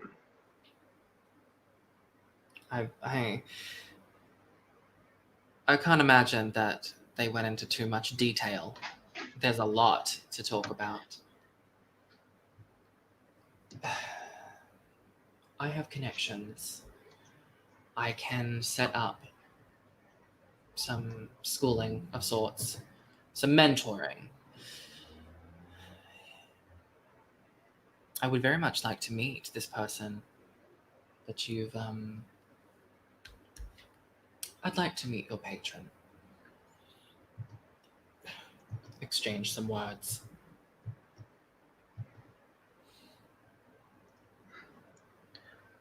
I would like to help you, but I can't, as much as it pains me. I won't lie. I can't lie. I hate lies. There's a bit of a shiver in his voice as he says that. Just a twitch of his eyes. But it's gone after a moment. I know.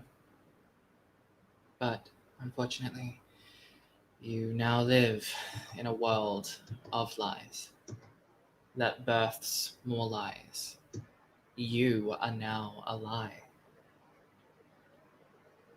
And you will continue to breed more lies. It gets easier, but It doesn't. Easier to lie. Maybe not easier to accept the fact that you have to continue to.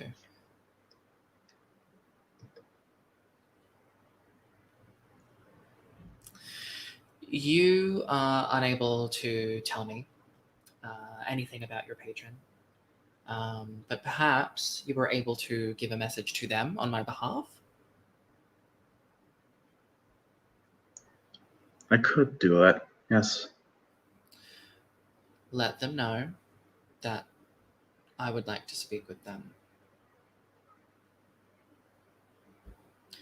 Now, the reason why I have called you here is because the organization has noticed that a few of our agents have become quite stressed. I know, how surprising.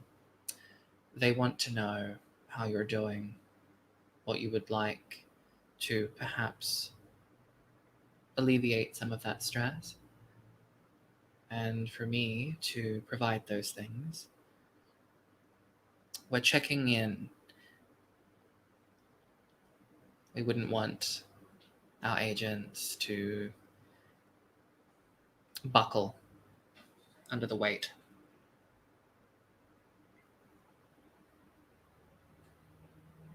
He kind of just looks up at Dr. Frost, staring at her, and then he just asks, "Does anything I say leave this room?"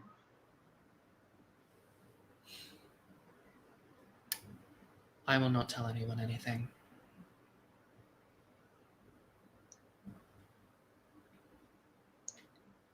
He just lets off a breath and takes one in, but it's mechanical. It's not quite how he remembers breathing just a few days ago. I can carry the burden. I won't buckle, but I can't say it's getting to me. It's not getting to me.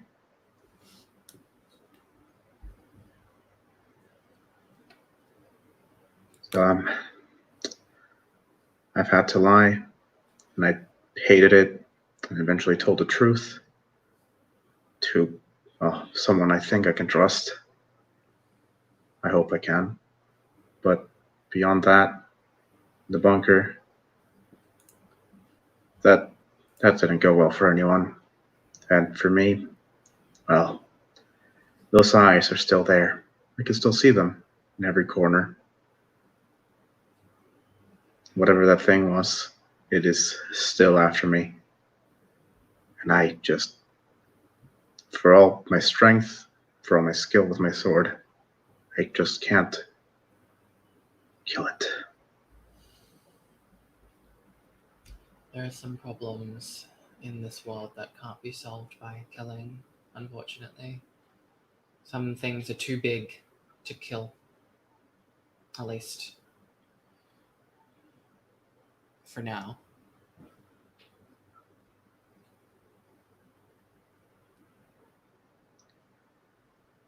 I hope I'll surpass that barrier.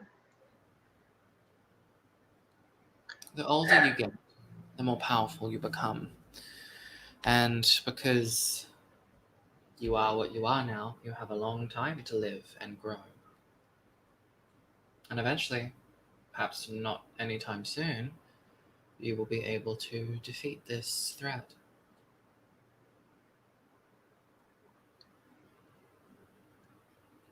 Well, my lifespan is on my side, but I wouldn't say time is. If I want to progress, if I want to find out more about myself, this is something that I must surmount now, soon.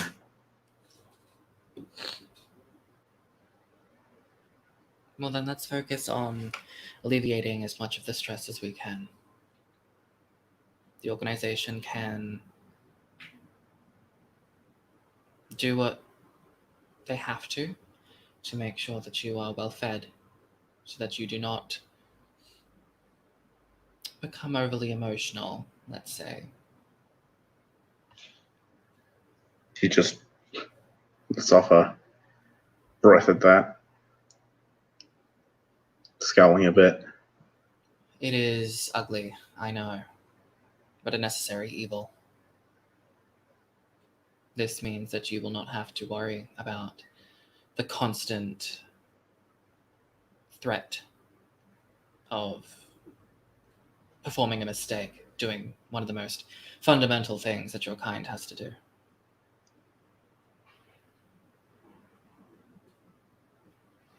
So we can have you covered on that front, at least.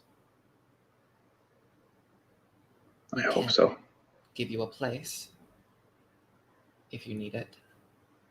Someplace secure for now.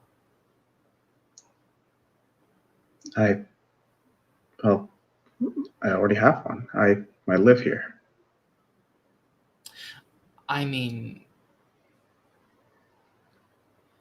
if you feel like there is people that know and are treating you differently or treating you worse, you can come to me and I can make arrangements.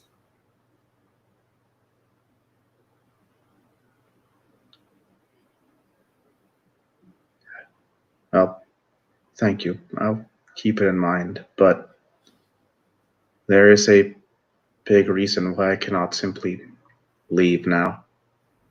I discovered something recently. And what is that? These markings on my body. I spent time etching them onto the walls of my room. Over and over, only to have them disappear again after an event, and then I start again. And it's happened a few times, but I never realized I'm the only one that can see it. I thought just no one was commenting on it because I have nothing to say.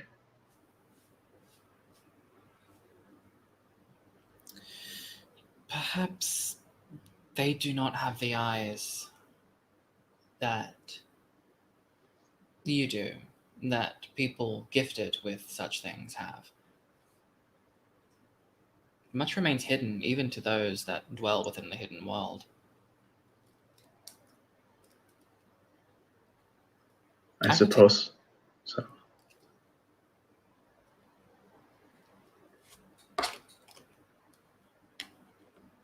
Perhaps that will help figuring out what it is that it means.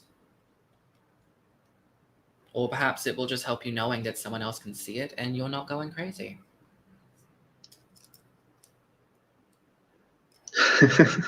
Because contrary to popular belief, people that exist in the hidden world, they can still go crazy. Perhaps they go crazier more often than those that are not in the hidden world. And I just hope this doesn't accelerate that descent. I don't know how long this has been happening for now. I don't know if I did it before I, woke up. It's hard to say. There are contacts we can call on to try to delve into that side of things, but I'd prefer not to call upon those contacts. Well, actually, there is someone I've asked for help, and I need to head to them soon, but, well, that was before I acquired this condition, and that's going to prove troublesome. Who is it that you asked for help? What help did you request specifically? He goes quiet for a moment, and there's just like visible pain on his face as he thinks about the scenario. I wrote a Bible just during my attempts at discovering myself. One that, according to, Sector 9, there's no other version of. So I took it to the Sons of David, and the Father there is helping me decipher it. But, alas,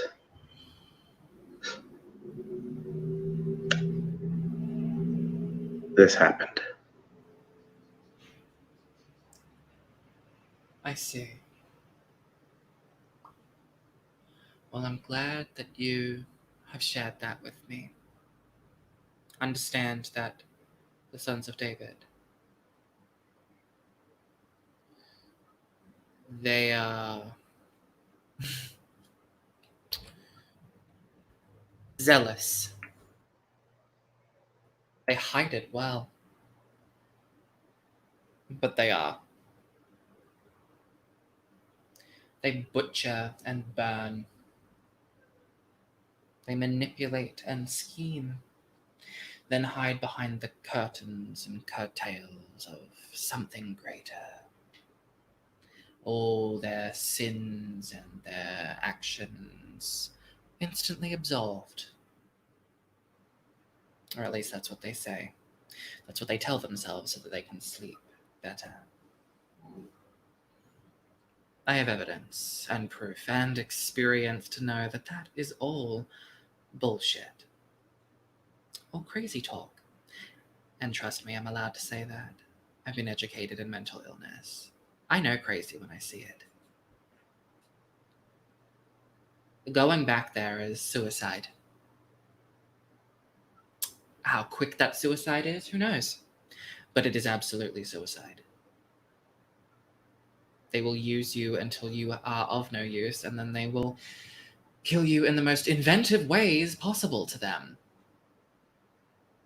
Or perhaps something worse. They will keep you and test on you just to make sure how to best destroy others of your kind. I have very little love for vampires. My reasons are my own. And to some, people may believe that I am one. Perhaps it's my cold-heartedness, perhaps it's my information that I know. But I'm not. I am incapable of being one, as I found out. But you are of Sector 9. And as a professional, I put my emotions to the side. I help you. I want to help you. You deserve help. Because this world is not black and white. It is an infinite sea of grey. And you, I believe, are on the lighter end of that spectrum. But I think you made a very dangerous error. Creating a Bible and sending it to the Sons of David. Not a good thing. Do you remember any of the uniquenesses of the Bible that you had sent? No, but I can always create another. But just like all the others, it'll be different. New symbols, new runes, new passages. I think I will go back, but I'll take care. That might just be me going crazy, but I think I have something that will help me with them. Why do you feel like you need to go back? Because so far, it's the only step forward I've taken in finding out anything about my memories, about myself. You're convinced that they have the answer. I am not convinced. I was shown. They were the ones that brought back a memory, not Sector 9.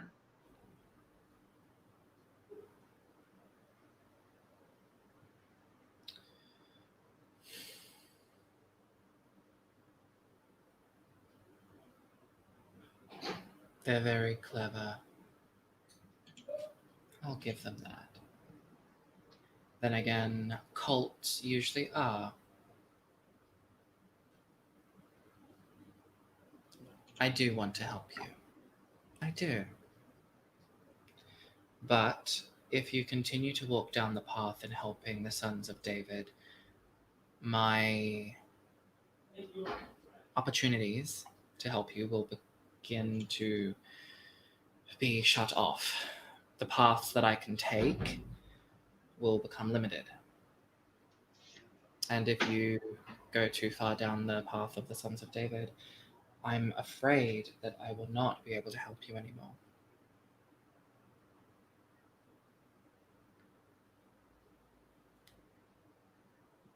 These people do not have your best interest at heart. And you may not be able to see that now. And maybe I should just let you go to figure that out. But that's a loose end.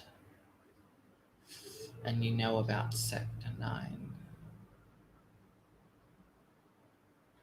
We don't really like loose ends here. So perhaps we can come to an agreement, a negotiation, a discussion between you and I and some other people here in this facility. An assurance that everything will be all right. Does that sound fine?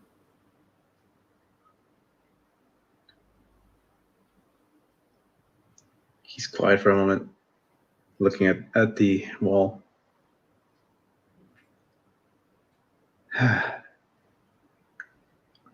I said I can't lie, and I can't lie.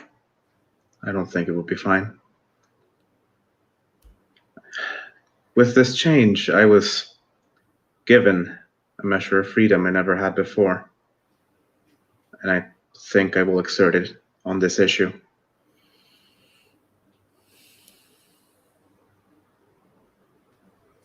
All right.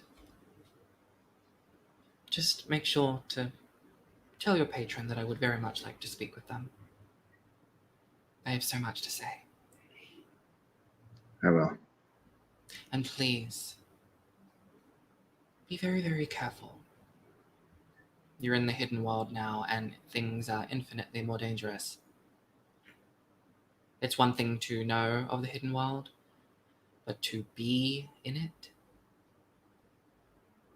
very dangerous.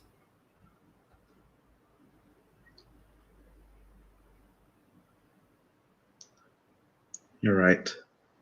But for all I know, I was already within it far before.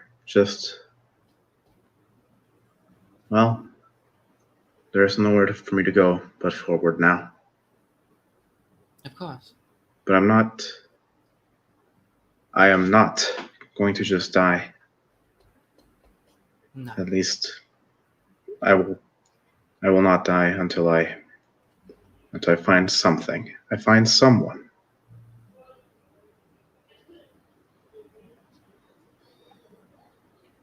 I don't like mysteries. I like answers. And from this very staple thing alone, you have my support. I would like to unravel this mystery just as much as you would. To understand why this is all happening, how it can be fixed, what the purpose of it is. I have an academic mind. So if you are stumped, if the sons of David inevitably disappoint you and leave you with nothing but blood and death and crazy, I am here. And I will try to continue to be here for you, even as my options are cut away one by one.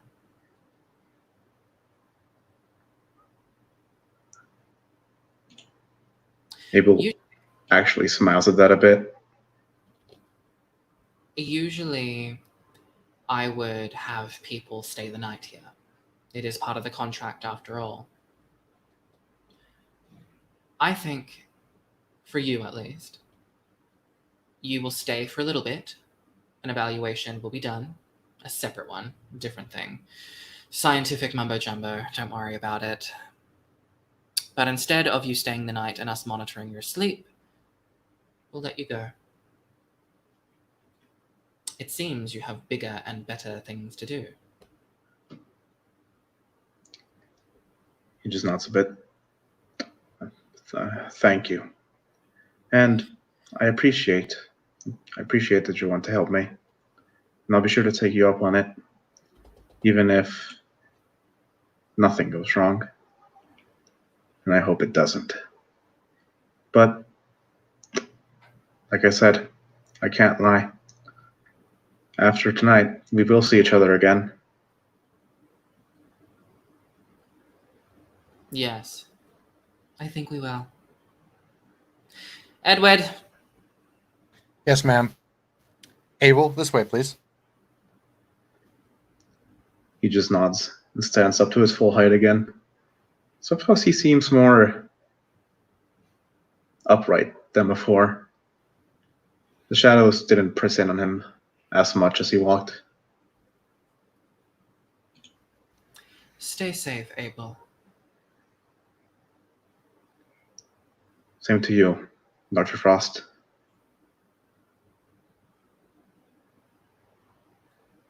Dr. Frost As- will look at Edward. Edward nods. And Edward leaves without closing the door.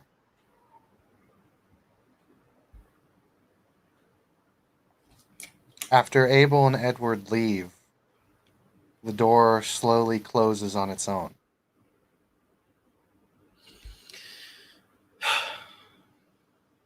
Yes, Mrs. Frost, I was listening. It's part of my business.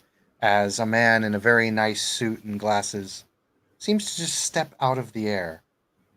Known to be Mr. X, the owner of this facility. Please take a seat. Of course. After all, what's one more interview going to do?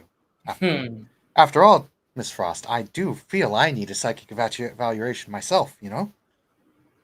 Being I'm sure. alive for 900 years does that to you. I'm sure there are many things running around in your mind. Oh. I have to admit, I think you could be on to doing bigger and better things, but the only reason I allowed you in here was because the higher-ups said I had to. So, here we are. So, what did you think about those candidates? The first one that I interviewed, dangerously close to being useless. That needs to be fixed. And if it isn't fixed, she needs to... We will not need her anymore. The second... Fine. All right, I suppose. But something is wrong with that one. Indeed, something is off. Ever since he came back from the bunker incident, he's been a bit strange. I would diagnose him with antisocial personality disorder alone from some of the responses he gave me and the vibes that he was sending off, but that's mortal diagnosis. This is something different. You think something's off? I do. Have your eye on that one. Believe me, you don't need to tell me that twice. Miss Valentine? I like her. She's strong, resilient. She's been through a lot, and she has managed to not be jaded and not break like the first one. I think I have a way to fix that one. She should be considered, Miss Valentine, should be considered for possible promotion. Indeed, I was considering it, although her condition makes certain promotions impossible. However... Oh, no, I'm not talking about that kind of promotion. Oh, yes. Sorry, I just was thinking about that off the top of my head. I'm sorry. Thoughts colliding. Mr. X, I'm not one of you. Sometimes I forget that. You do such a good job of playing the role.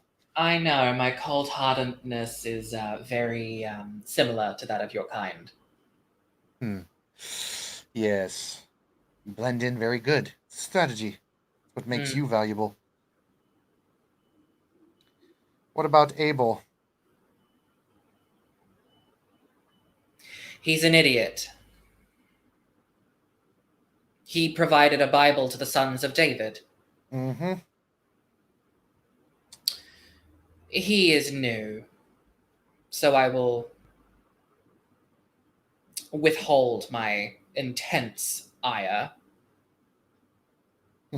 But even if you are new to the night, to the hidden world, why would you create a Bible and then send it to people called the Sons of David? It makes no sense to me. And for him to deny constant assistance, to quasi downplay the effectiveness of Section 9. Dangerous. He will learn. There are some beings in this world that you cannot teach by words, you must teach with action. And he will learn about the flaws, and then he will come back to us and relish in our offerings. For we are the only ones who can give him what he needs. Just like Jack. They at first seem useless and stupid. However, that can be used, that can be molded. And I have seen much progress from what they once were. What they encountered down there is not something that any of our kind would like to encounter either. Your kind. Yes, my kind. And in all honesty, I doubt your kind would like what you saw down there, what we saw down there either. But I am not one to judge. After all, I only know a little bit about what I used to be. After all, my talents are one of the reasons that I was turned. One of the reasons that I find myself in the position that I'm in, because I can do things that our kind cannot.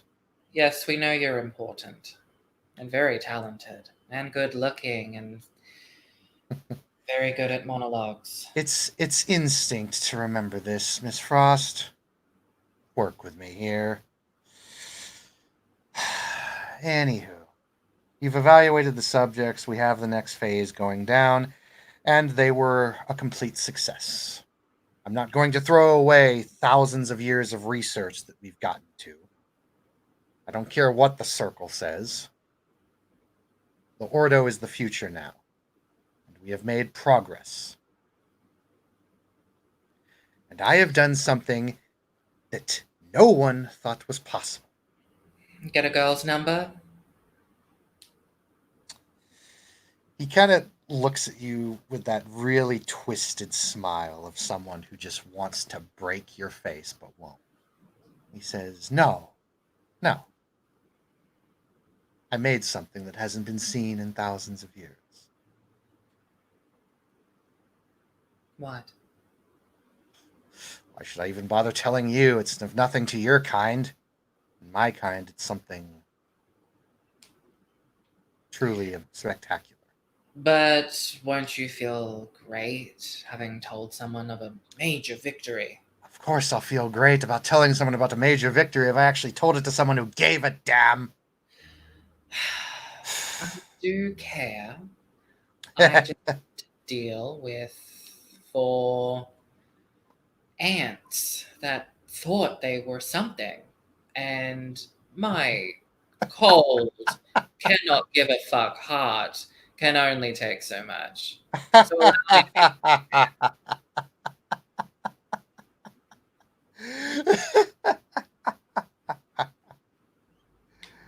Oh, Mrs. Frost. I want to tell you a little secret about this world. The lie that humans tell, the mortals tell. mortals think themselves on top of the food chain. But as you know, we and you are above them. Yes. But what we fail to realize is that we, you and I, no matter how arrogant you might think yourself, are not at the top either. Every time we think we find the top of the food chain, there's something more there. There always is. And he starts looking around the office and he says, there's always something higher. And there's always someone or something watching. Always. Remember that piece of advice, Mrs. Frost. You are so poetic. Nonetheless, Miss Frost, there is one last little interview to conduct. Unfortunately, Abel's sire is dead due to the insanity problem that we faced with that one. I had to take over sponsorship, if you will. You're his patron. Now I am. I'm not his blood patron, so to speak, but I am his substitute patron now. Great. I would have really enjoyed speaking to the original. I'm sure you would have. He was raving mad before we finally put him to the final death. Great. 3 masquerade violations in 3 nights. What a hard worker. I know. And not only that, but he made quite of a mess that we had to clean up. We were barely able to cover up that last little explosion at the bank. Ugh. Yeah, that cover story pretty much reeked of conspiracy theories. Yes, and it almost exposed, at least luckily in this day and age. It's a lot easier to walk out in public and show off and be much more secure. Unfortunately, that almost broke it, even in this day and age. Nonetheless, we do need to have a small problem. The disappearances up on Camp Bandon, 2 hours away. I told them, the fools, of course they don't listen to me, because what do I know, 900 years experience? Not to open that place, that there was something wrong. But no, tourism, money, it talks to them in ways that are just fascinating to me. And lo and behold, they open up this new tourist attraction, touring the old monuments and the old forests that have overgrown the old abandoned mining towns. And what do you know? Now we've got disappearances and strange sightings. Next thing you know, the journalists will be writing about vampires and werewolves in stride.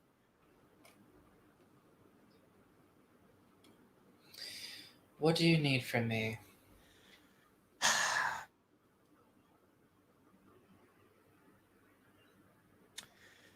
This is a 2-pronged attack. One, we must possibly eliminate what is out there. If we can't eliminate it, then we must hide it. We have a few journalists going out there. We also have a few loose ends of our society that made mistakes. You know Mr. Lance, correct? Yes. What I need from you is, if Mr. Lance does not cooperate with us, as I'm sure he won't, and cover up this mess that he made,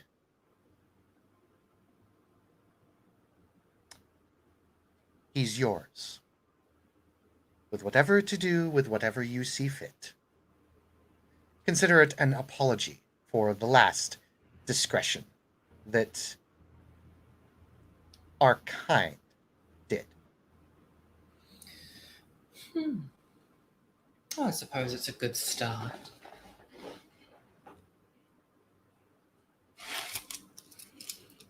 All right. Also, one other thing. Besides Mr. Lance, I do not think this will be a problem, but Mr. Jacob, the ex-sheriff, might be a bit of a problem. But I think he'll be dealt with. After all, he's going to be sent to that place in search of whatever this is to kill it. And that should eliminate him quickly enough. He already proved to fail a couple nights ago and made another big mess that we almost had to cover up. Who runs your kind? They're doing a terrible job if you're having all these mistakes and messes. They have become lazy. The changing world has made them lazy. Perhaps that's something we should talk about at another night, because I do not like mess. I like order, structure. I agree. Order, structure. And I do agree with that. As I've said, I have told them, but they've become lazy in the past years. It is the way of this world, the way it's currently pushing. After all, after that whole war in Africa, things got very easy for us for quite some time. And only now has it started to become difficult again.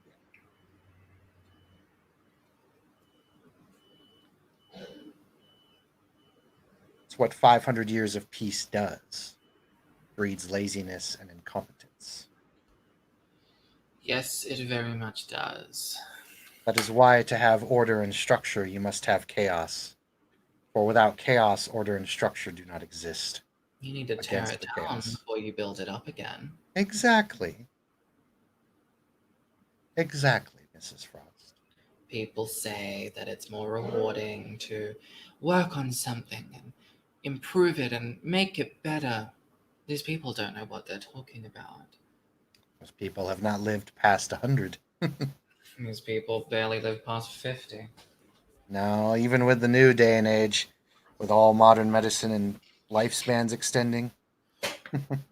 These people who are so desperate for distraction, they pop on their VR goggles, they slip in to their alternate reality suits, they do all these things, and they wither away until they are malnourished little prunes in their pods, so enveloped in the digital world of their own making that they neglect their own vessel. I don't understand why my kind even tolerate humans at this point. Talk about tearing everything down and building something new. We should start with the humans. They're so faulty.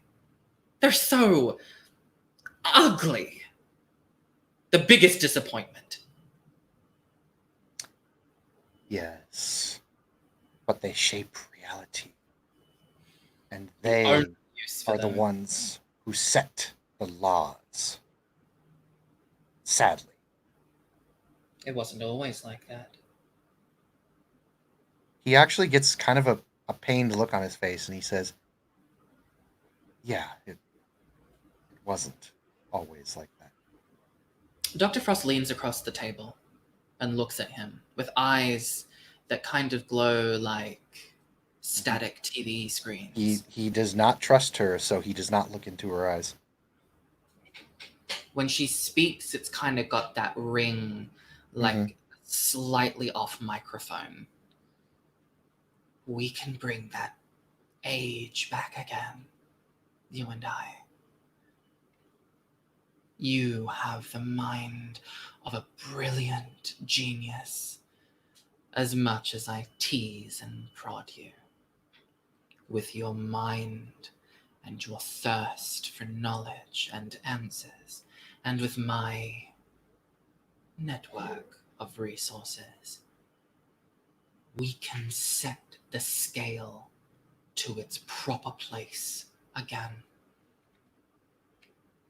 I tire of this.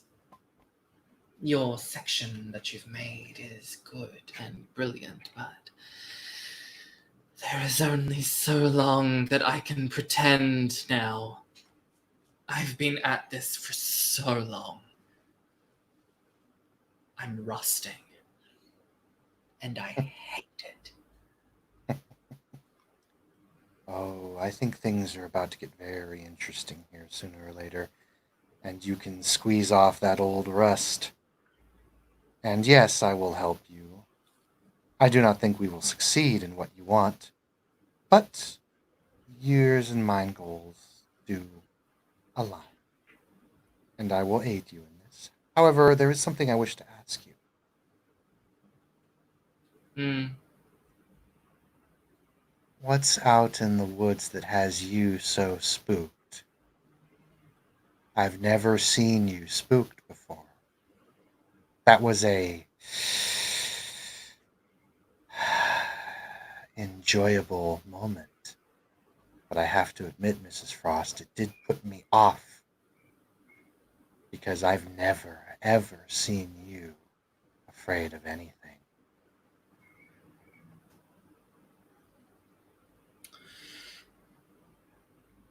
You're right. I do feel uneasy. But so have you. You have no idea. The Have a- eye painting on the top of the ceiling blinks and looks around, but she doesn't move.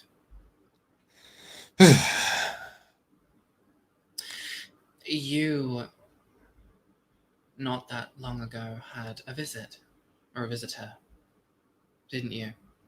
The Crimson Lady. Oh, don't tell me that you and her are at ends now, are you? No, I don't really care much about her. But I do know that the both of you felt off. Not personally, but you both told stories that unnerved you. I didn't get the details, so don't worry about eavesdropping, but I do know that dread, it's connected to that place. I don't know if it is leaking out and into here, or our dread is being siphoned back into that place. I am not sure, and I am not one to not know. You say that we are above the food chain. My kind built the food chain. And even still, that place, it's scarier than that. Yeah. The empty void that surrounds this food chain. It grows. It yawns wide like an Like- impossible thing. A never-ending hunger designed to swallow everything. I don't think it even hungers. I don't think it is designed to do anything. I don't have the words in any language, dead or alive, that can explain anything close to this. Has it always been here? Is it just coming out now? Is it native or is it foreign? Is it from this dimension? There is so much I don't know, and that I do not like. I agree. I feel the same. If worse comes to worse and we cannot stop this, like I think it will, we can use the power core. We can arrange a terrorist attack by the organization that they are. They will be easy enough to blame, and we can get that damn tourist attraction shut down. As for the collateral damage, Any collateral damage is worth it. agreed. There will be questions asked, though. We will silence them. Indeed. Although there is one thing that is concerning me as well. What? Just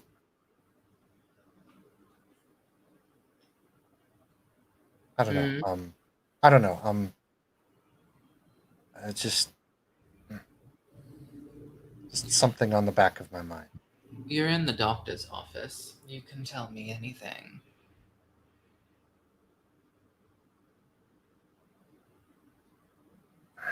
throughout our history, we have kin that overstep their bounds. That's why I made this section. As you know, we've been doing a very good job of keeping a lot of them down. Typically, when our kind loses control, there are bodies left behind. There was an incident in the park recently. Jesus Christ, another one. That's the point. It wasn't us.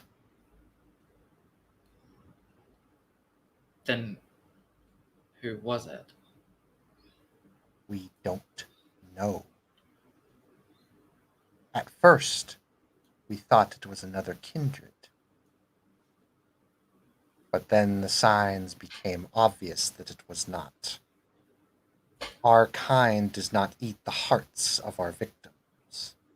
Our kind does not extract organs and take them. Werewolf, clearly. No. The wolves kill and burn, and they actually are surprisingly clean when they choose to be, unlike the other brothers of theirs. They do not take organs. Not to mention, they do not take the eyes. I don't know much about their kind, but I know that they're big on the spiritual journey of the afterlife. One cannot go in the afterlife without the eyes. So something took the eyes. Why did they take the eyes? I do not know of anything that takes the eyes. Do we know if the eyes were taken at the same time as everything else? So it would seem, judging by what our investigators found, it was all done quickly. Very quickly. Was there magic in the area? I sensed some, but it was off. What do you mean, off? If I had another 200 years, I could tell you a bit about magic, but the short version. Magic is a tapestry.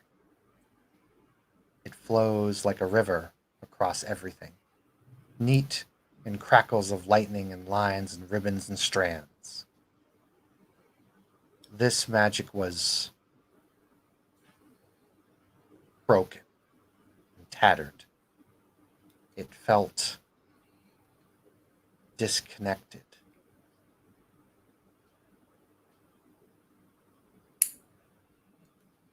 Do you have a hypothesis?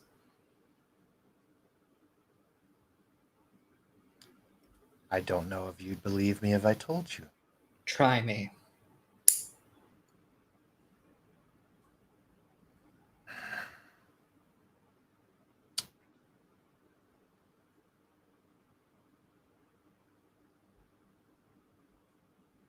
I think it was a Stryogi. A what? A Stryogi.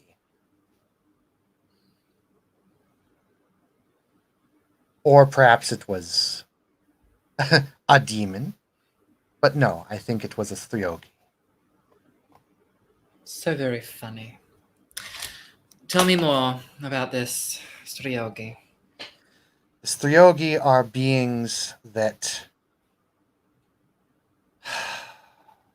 are like us, but not quite. We don't know a whole lot about them because, one, no one ever lives to tell the tale, and two, they are different. They are like us in that they, well, no, I shouldn't say that. They are almost nothing like us. They just simply feed similar to us. But they have talents and powers that we do not. They are something entirely in and of themselves. It's just a guess. It could just be a very clever kindred, but I doubt that. It could I be a highly pack. doubt that. It could be a pack of all sorts of different things, engaging on one target at a time. As I said, it's just a guess. Yes. Well, I think we need to set aside some trusted scholars to think and revise the information, what little we have, and try to find something. Agreed. But that place up at the woods, people need to go. And they need to go soon. If it ends poorly, we need to make it look like an accident. Easy. All right. So then let us proceed, Mrs. Frost. Thank you for your time tonight. Walk safe in the night. And he opens the door and leaves. She raises her hand and kind of just like massages her forehead and temple area. 4 fingers and a thumb. The eye painting on the ceiling closes, and she massages the bridge of her nose. God. Edward, Yes, ma'am. what did you think about the people tonight? You want my honest opinion or professional? Yes, please. Honest opinion, I think there's potential in every one of them. Each one has their flaws, each one has their strengths, and we need to learn how to use that if we are to properly call ourselves what we are. Mm-hmm. Now I wonder how much they know. They've scratched the surface, and they're already gibbering messes. Do you remember when we first stepped in?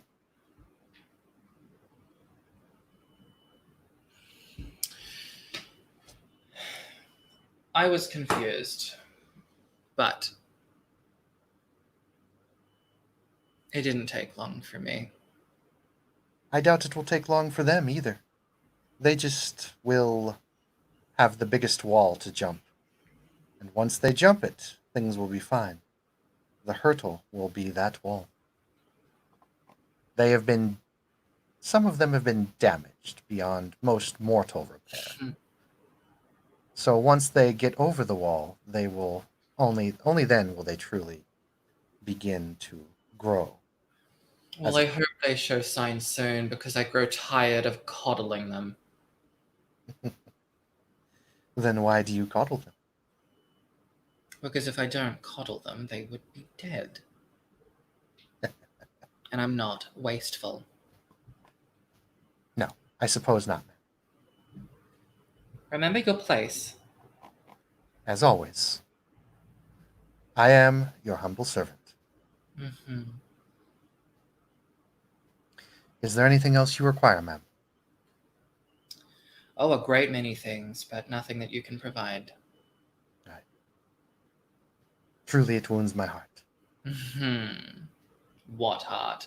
That's all. He nods and closes the door. She kind of relaxes back into her chair. The mahogany table begins to go white. The rug dissolves into the wooden floors, which then dissolves into white. The wallpaper peels and then begins to pixelate before becoming white. The ceiling cracks and crumbles before becoming white. The curtains unraveling before disappearing before the windows, which then pixelate and become white. everything in this room becomes white. The flesh on Dr. Frost begins to lose its pigment before becoming white. The hair becomes smoke, becomes nothing. Her eyes, her nose, her mouth, her breasts, they all disappear. They liquefy into a mercury-like substance before dissolving into the nothingness that once was the floor, and that too becomes white. Soon there is just a white table, a white chair, and a thing that once was Dr. Frost. No eyes, no nose, no mouth, no details whatsoever. To call it a mannequin would be incorrect, though the general idea would somewhat stick. This thing should not be. This thing goes against all logic, comprehension, and reason. Yet it exists. Does it?